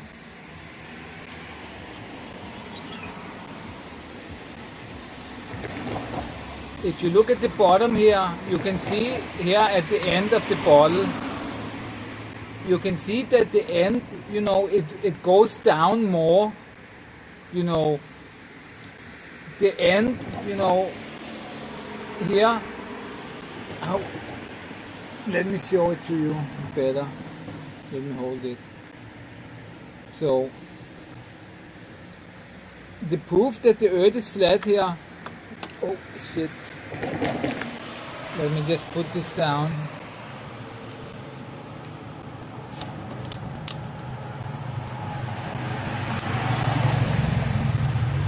So look here. This is like the curvature of Earth. You know, the Earth is curving here and it's curving down. But look, the water, it still goes on here. So the Earth is curving here, but the water is still flat. So that means that if the Earth was round, if this is the Earth and it was round, then the water, it would just continue out after the Earth. You know, here is the Earth, here is the Earth. You know, and if the Earth was Earth was round, then the water would just continue out after the Earth. You know.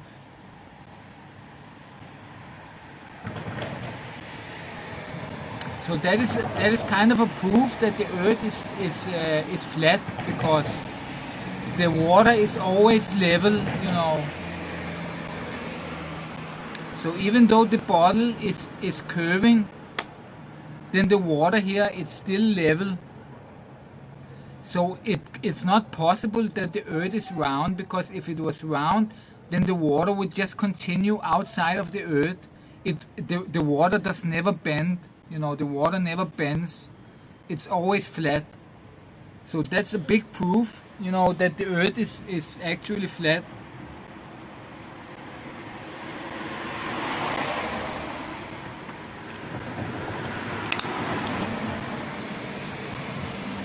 So there's a lot of these proofs that the Earth is flat, and if you look at them, you will be amazed. You know, it totally makes sense that the Earth is flat. You know, there is scientific evidence that the Earth is flat, and there is actually no scientific evidence that the Earth is round. It's just something that we believe. You know, you are used to the globe. You know, the globe model. You're used to it. So there's really no proof, real proof, and nobody is investigating if the Earth is flat. You know, no real scientists are touching this subject. So there's no scientific evidence that the Earth is round, you know, but there are a lot of scientists touching if the Earth is flat, and they have a lot of scientific evidence. So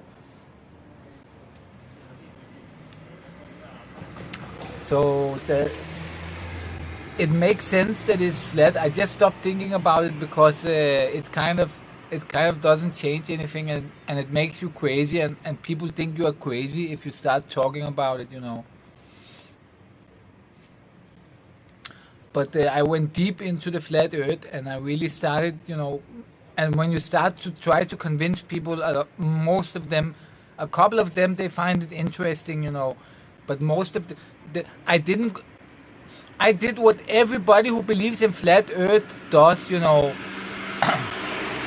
They hear people talk about flat Earth and they think that's funny, you know, that they are idiots, you know. I also thought that, you know, that sounds funny. Let me look into that just to have something to laugh about. And then I watched a couple of YouTube videos and I'm like, whoa, that's not crazy at all, you know. And the more you watch, you know, the more it seems real, you know. It makes total sense, you know. A lot of things make sense about the flat Earth. So I went into it to disprove it, you know, to see this is fake. They must be doing it because they are joking, and some people are doing it because they're joking. But you know, I thought, let me see here.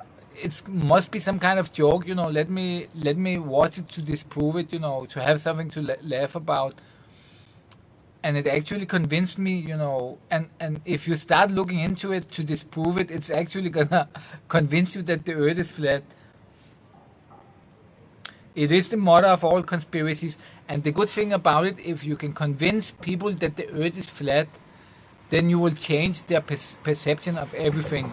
So if somebody doesn't believe in any conspiracies, he thinks everything is level, you know, there's no conspiracies, only conspiracy theorists are crazy, you know.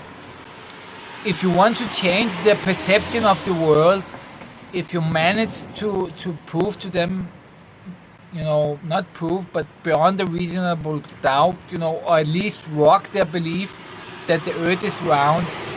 That's the fundament of everything. If you manage to change their perception on this, they will be open to all kinds of conspiracies after that.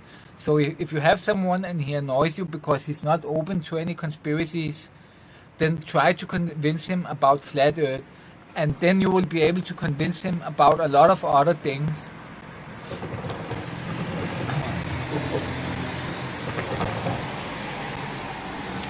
The problem is when you have two master degrees, science it's not science is kind of a belief. It's a belief system.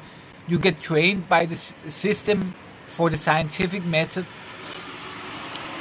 and you are trained into this. You are trained what not to think, what is critic.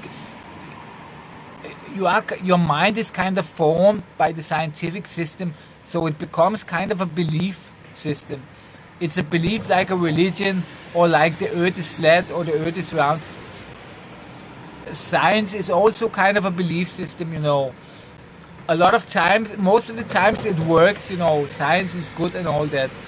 But it becomes a belief system, and it closes your eyes for some things. I don't know about math, if math is true also, because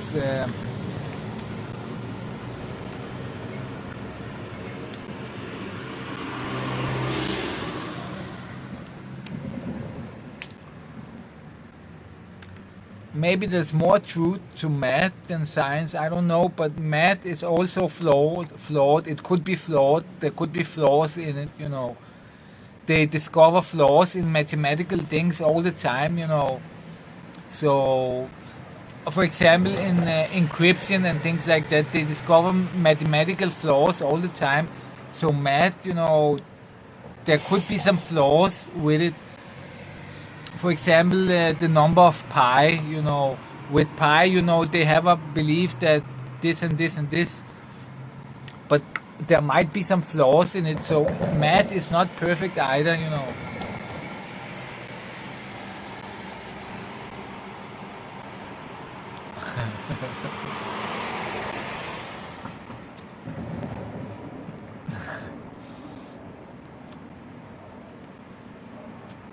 And pseudoscience is just not science. There's science and there's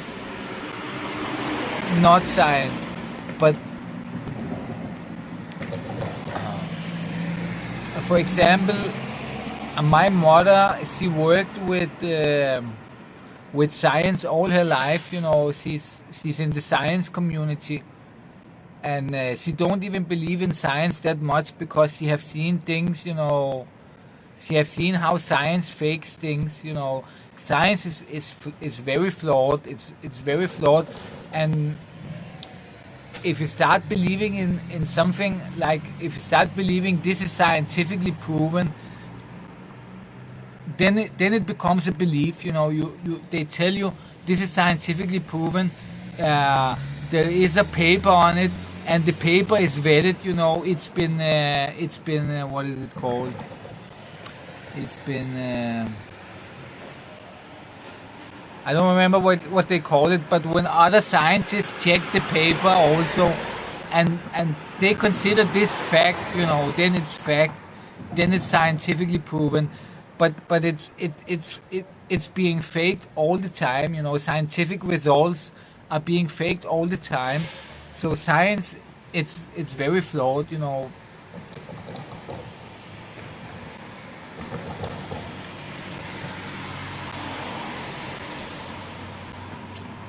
No, I don't believe in horoscopes really. I used to find them interesting, but I don't read these things anymore. It's just bullcrap, horoscopes. It's just people earning money on people's fake beliefs. I'm not this crazy guy that believes in all kinds of crazies.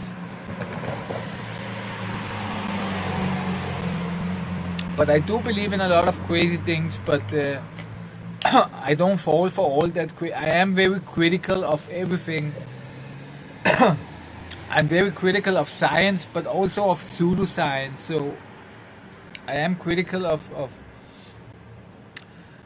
well, with homeopathy, I believe that, an alternative medicine, Bulgarians have used alternative medicines for many years. And when you go to a doctor here, I have been by real doctors here in Bulgaria. They sometimes prescribe you alternative medicine, medicine that would never be prescribed in, for example, Denmark.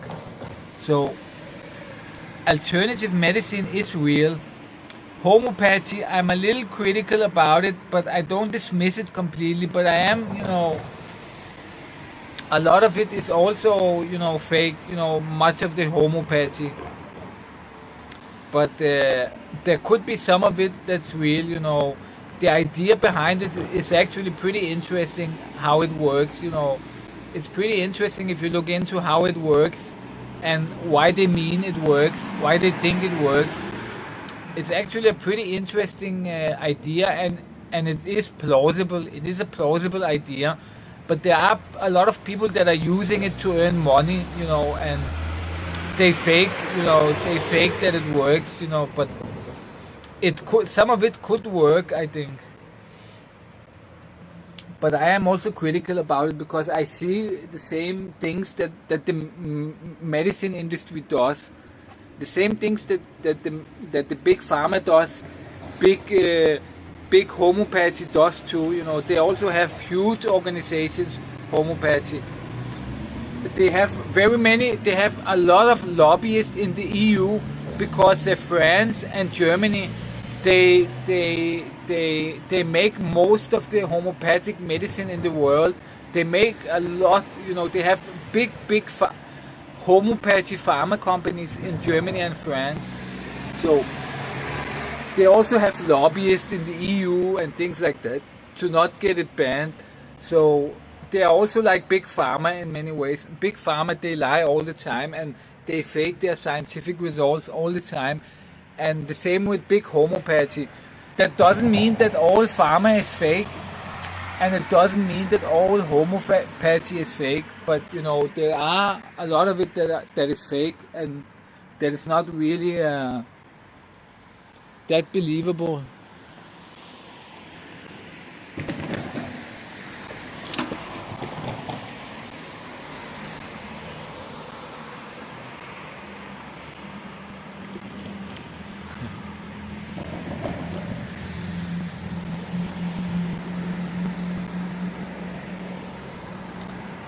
Yeah, the blockchain, I'm not really into that blockchain that much. I was a little bit in the start, but I kind of find it not interesting, I'm not even looking into it anymore. So I can't really comment much about blockchain because kind of don't really believe, I'm not really interested in it.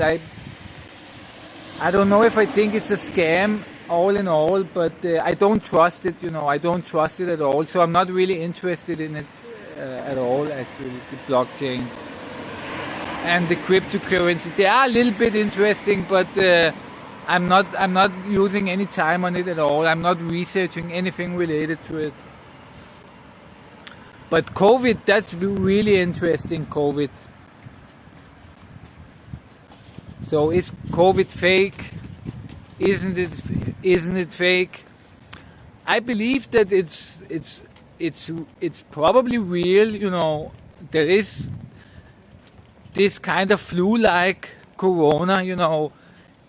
It's not as bad as they make it at all. The mortality rate is very, very low. It's like the flu. It's basically lower than the flu. So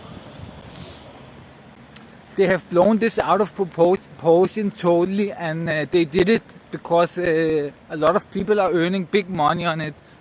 So it's like with the flu, but they use this to propel it on a whole nother level to earn a lot more money, from all the safety gear, from all these things. You know, all the governments, they, for example, in Denmark, there are so many of the big companies. They got blank checks from the state in Denmark to buy things with, and there's so many billions that are given to big corporations with connections to politicians in the whole world. So they all love the Corona story, basically. So I believe, you know, there is this thing, but it's not that dangerous at all as they pretend it is.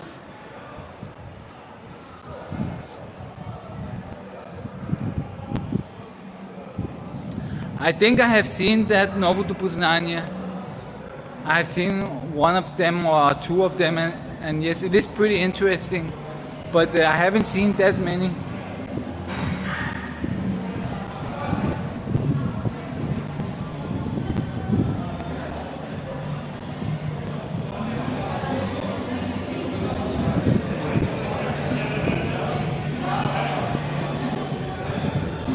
There's still bars here open, crazy, where the protests were, but they weren't open during the protests.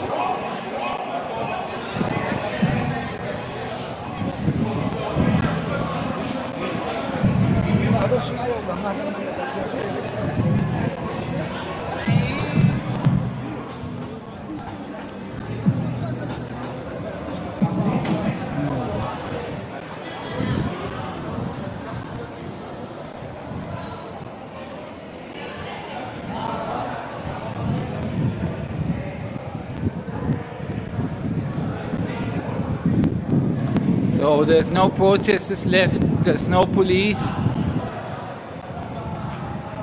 We can go all the places that they stopped us from going during the protests.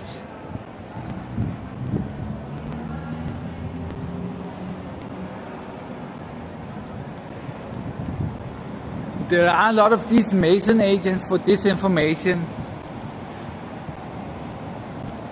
I actually live pretty close to a Masonic lodge here in Bulgaria. I found out on Google Maps that it was a Masonic lodge. I always wondered what it was. It's this house and with big fences around it. And it seems very strange the way that they have fenced it in. It's not a normal way to fence things in. And I found out it's actually a Masonic lodge. And it's actually the same address as where I had my internet, but I don't have my internet there anymore because I don't want the Masons spying on me. But wow, look, the police commando central is still here. This is their commando boss. It's some kind of command center. Look at the cameras on the bus, you know. They have these telescopic things. They come up and there are two very high definition special cameras up there. This comes from the boss. So inside is some kind of crazy commando central.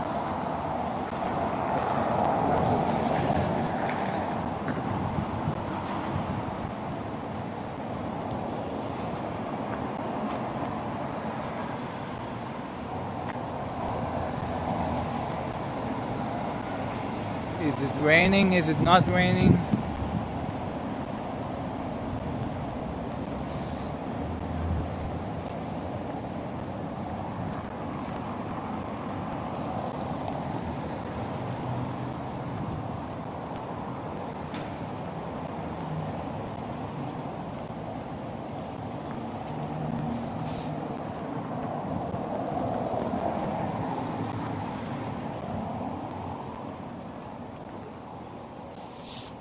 My hands are still all oily from that tuna.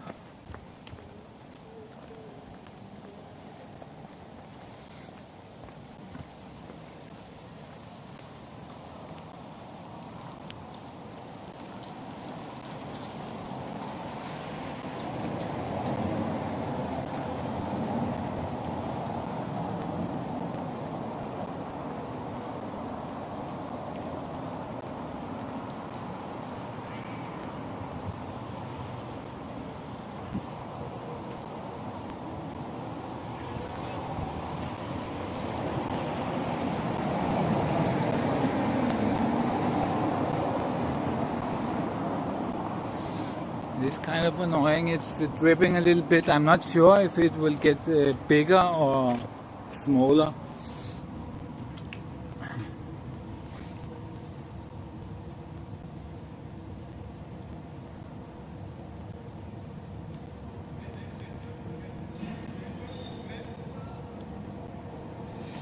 Did you know actually the meat smelled bad because there were very many what is it called, salt and pepper, and it smelled like a lot of it was very spicy. It smelled like bad spices or something, but it actually tasted great.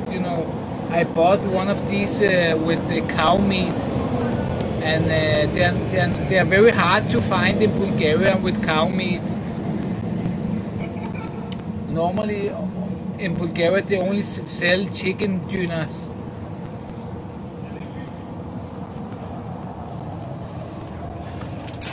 Let me just put the charging thing on the phone.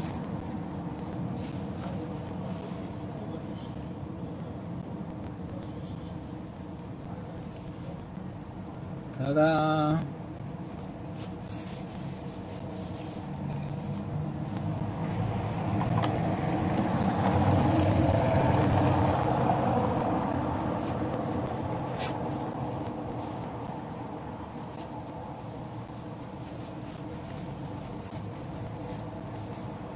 Det lyder lækkert.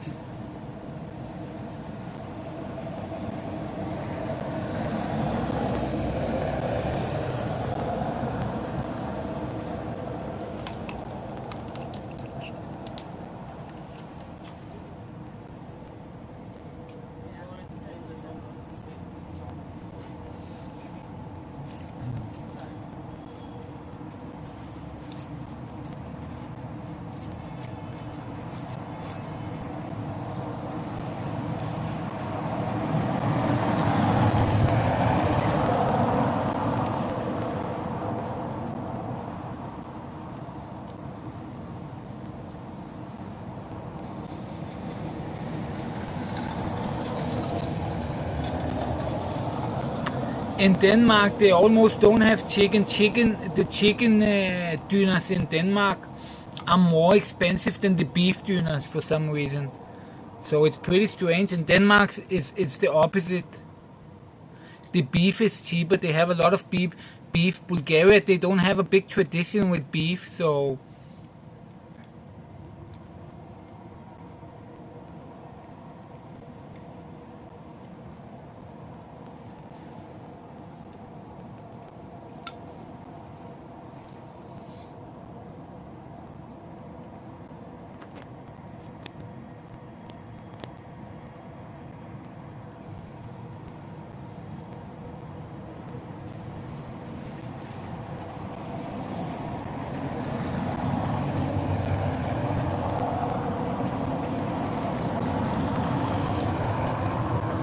in Bulgaria, they mainly use the cows for milk, and when the cows get old and have been milked all their life, they make them to beef.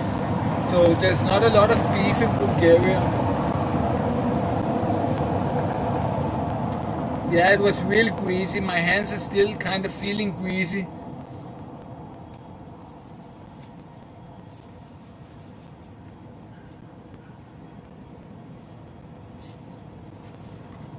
It's kind of annoying to have all this grease on me.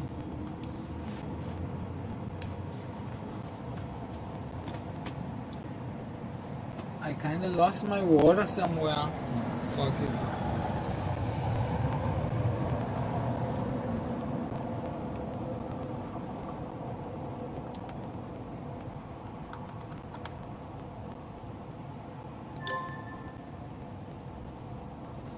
Okay, we are charging.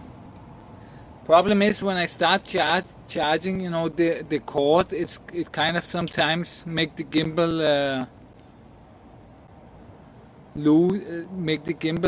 stop working, but because it pulls the phone and the gimbal is not strong enough to handle the cord.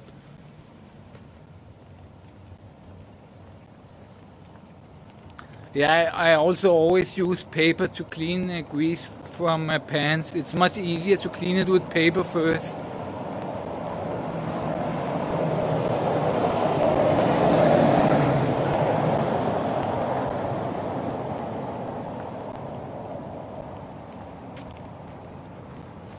So it's working when I'm charging. It's because the cable sometimes pulls the phone a little bit and then the gimbal turns off because it feels that the cable is pulling.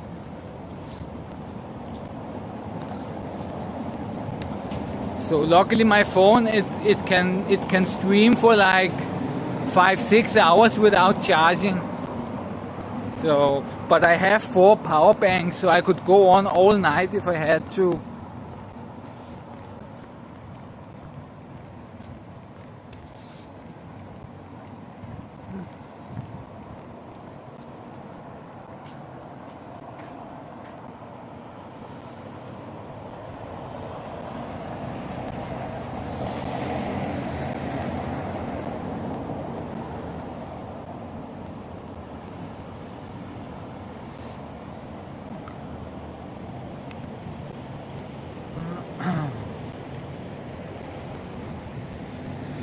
I don't know if I should get a beer, maybe.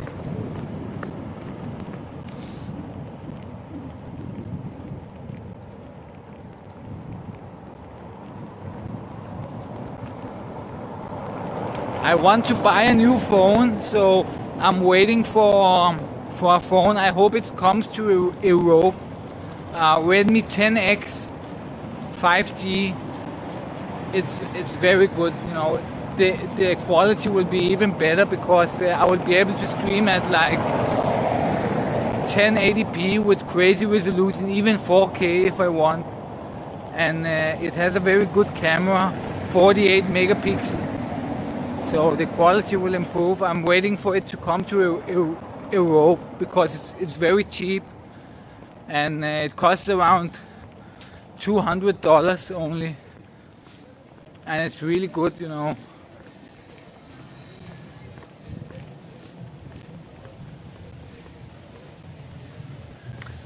And all the other 5G phones, they cost a lot of money, but this one, it's amazing. But it came out in China and India, but I don't know, it's the same brand I'm using now for filming. I'm using a Redmi also, but I don't know if it will come out in Europe, because some of these phones, they don't put them out in Europe.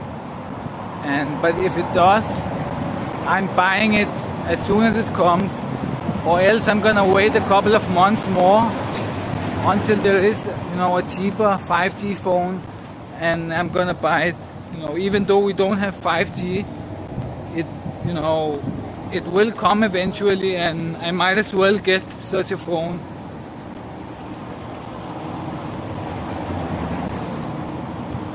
So I can stream in 4K ultra resolution.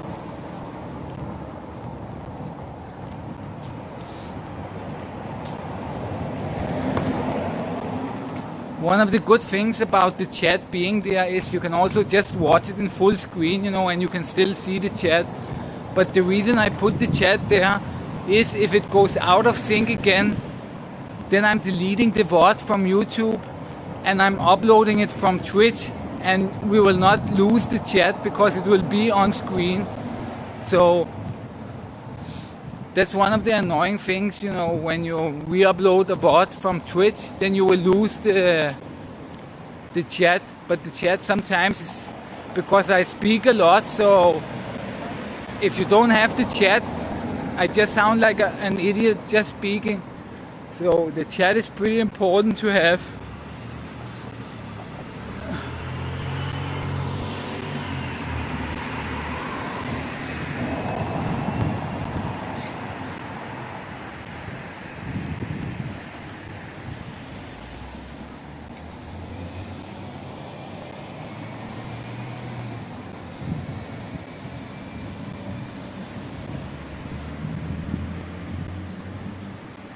I'm getting a drip from time to time, but I really hope it doesn't continue and gets worse.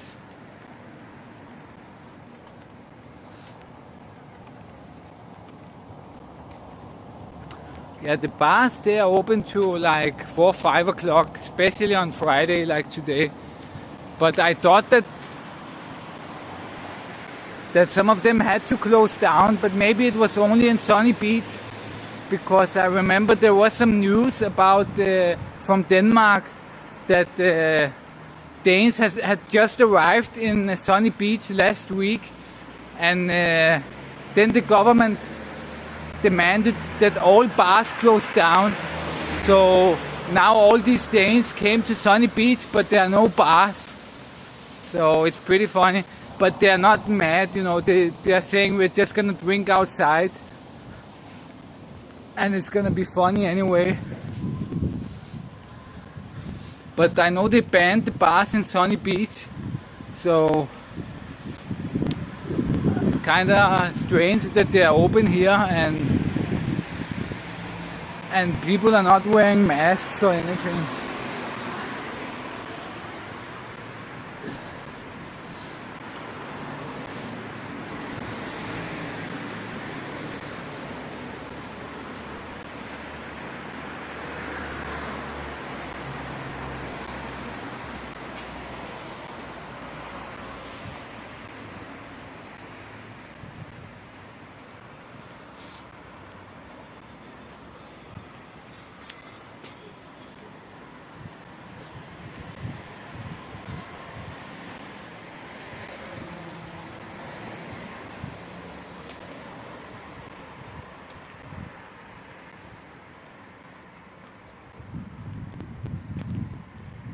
So tomorrow is probably gonna rain and there's gonna be thunder and things like that, so I'm not really sure I'll be able to stream.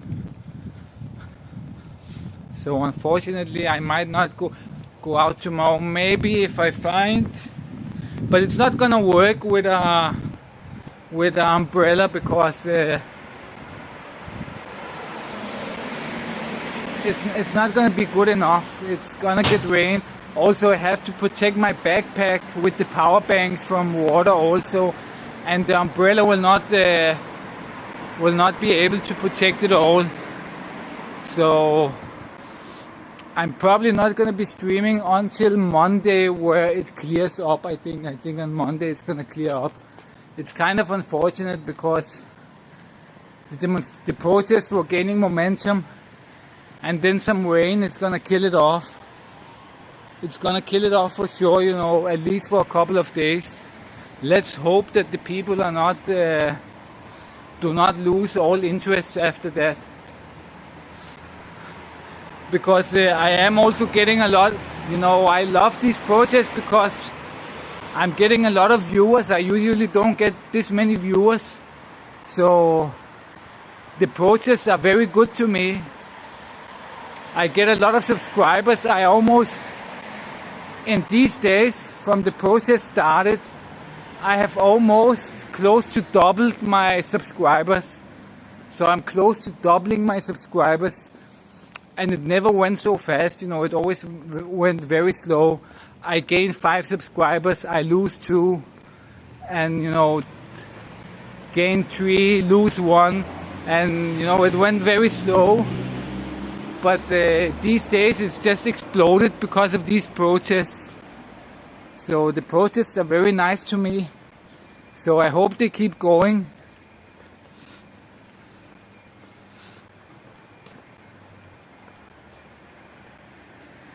There's nothing here at the right. Here's the Danish embassy.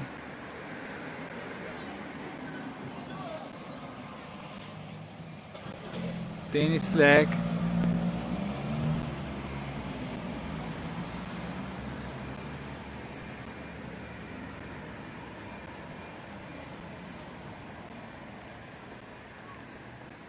I'm thinking about just going home, you know. I'm gonna walk, so it's gonna take a couple of hours.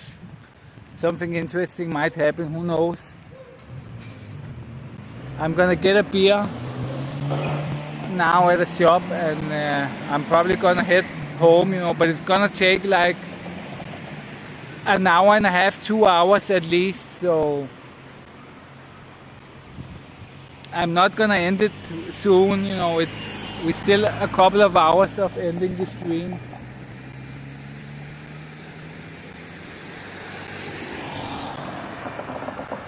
But there's nothing really interesting there right now for me. I don't have the energy to sit in a bar full of people for example, right now. There could be some bar open in a moment.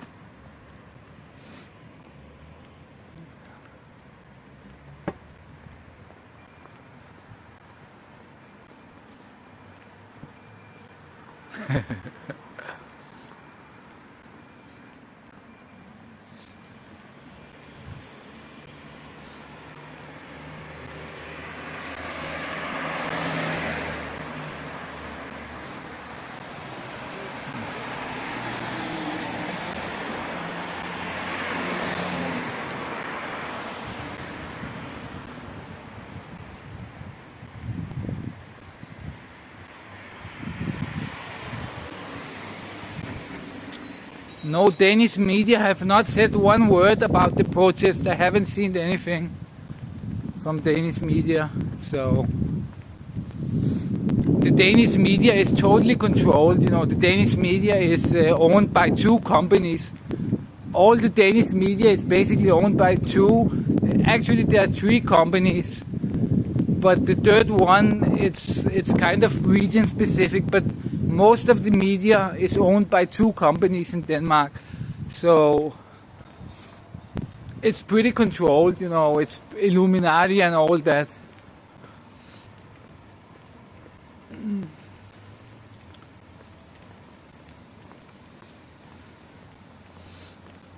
So I always dreamed of coming back to Bulgaria, you know. It was always my dream to try to live here because I grew up in Denmark from I was 3 years old. So most of my life I was in Denmark, you know, and I used to come here almost every summer with my parents, and I used to like it very much because, you know, you come here with a lot of money and it's very fun, you know, you have a lot of money, you don't work, you know. So I always found it very good here, you know, and I always wanted to try to live here, but I never really imagined that it would happen. But suddenly I found a job here, you know, and I also had some court stuff. I had to go to court for some small shit, and so I decided to just take the jump, you know. I run from the court and I just come here, and I had already found a job, you know. I didn't do it because of the court case, because it wasn't something very serious, you know.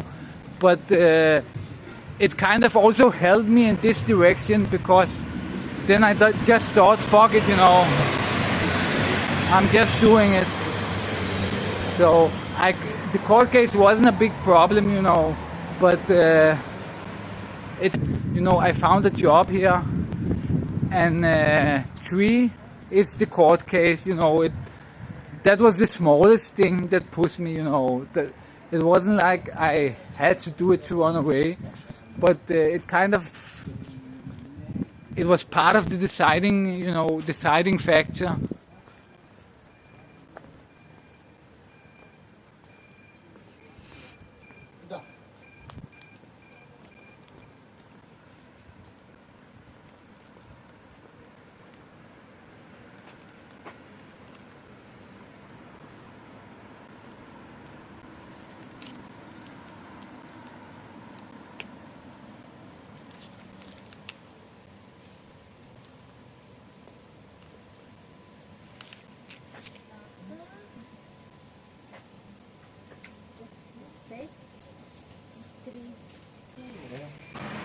Голяма загойка.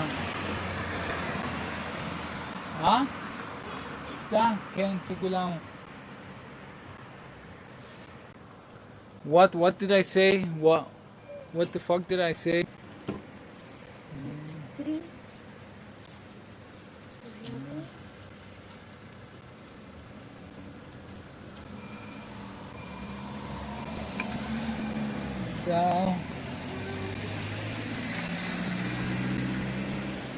So why are you crying, Sean? What are you crying about? I don't understand. What did I say? I came to Bulgaria and you accuse me of all kinds of things.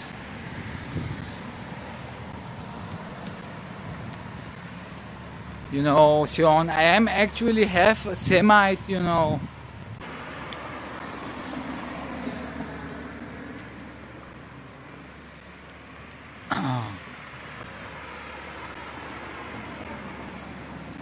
So, Sean, you know that I'm actually half Semite. So, I don't understand why you're accusing me.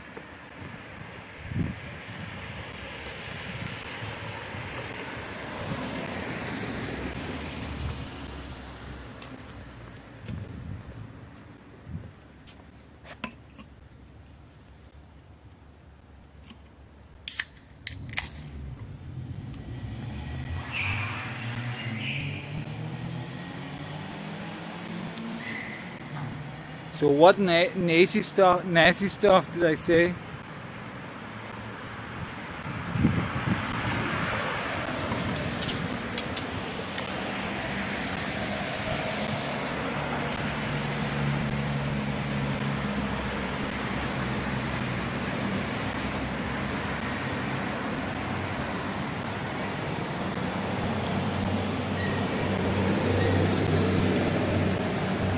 I'm actually Antifa. You know what Antifa is? Have you ever heard of Antifa? I'm an Antifa soldier, actually.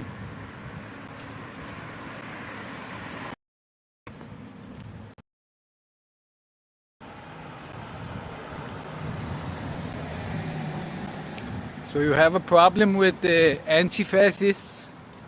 So you are the anti-fascists, you know, back when America was fighting anti-fascists on D-Day.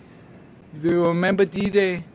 When the anti-fascists from America stormed the D-Day, you know, that was anti-fascist America. And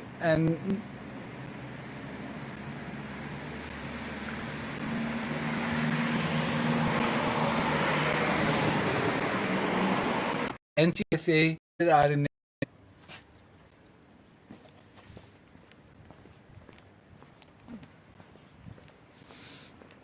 It's because you're talking shit, my signal goes down.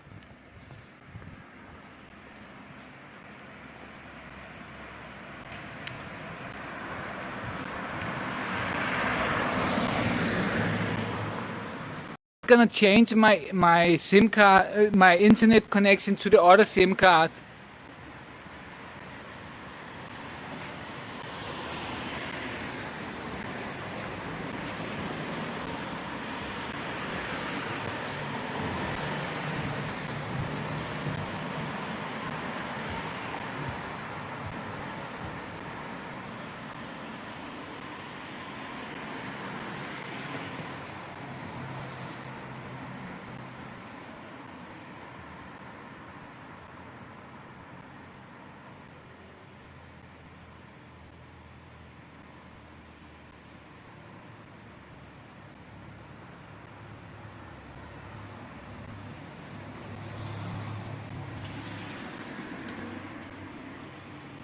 So I'm gonna change my internet. YouTube is gonna start a new stream. I think on Twitch and the others, it's just gonna start again. You know, you just have to wait a little bit, and the stream will start again. So on YouTube, there's gonna be a new stream in a moment.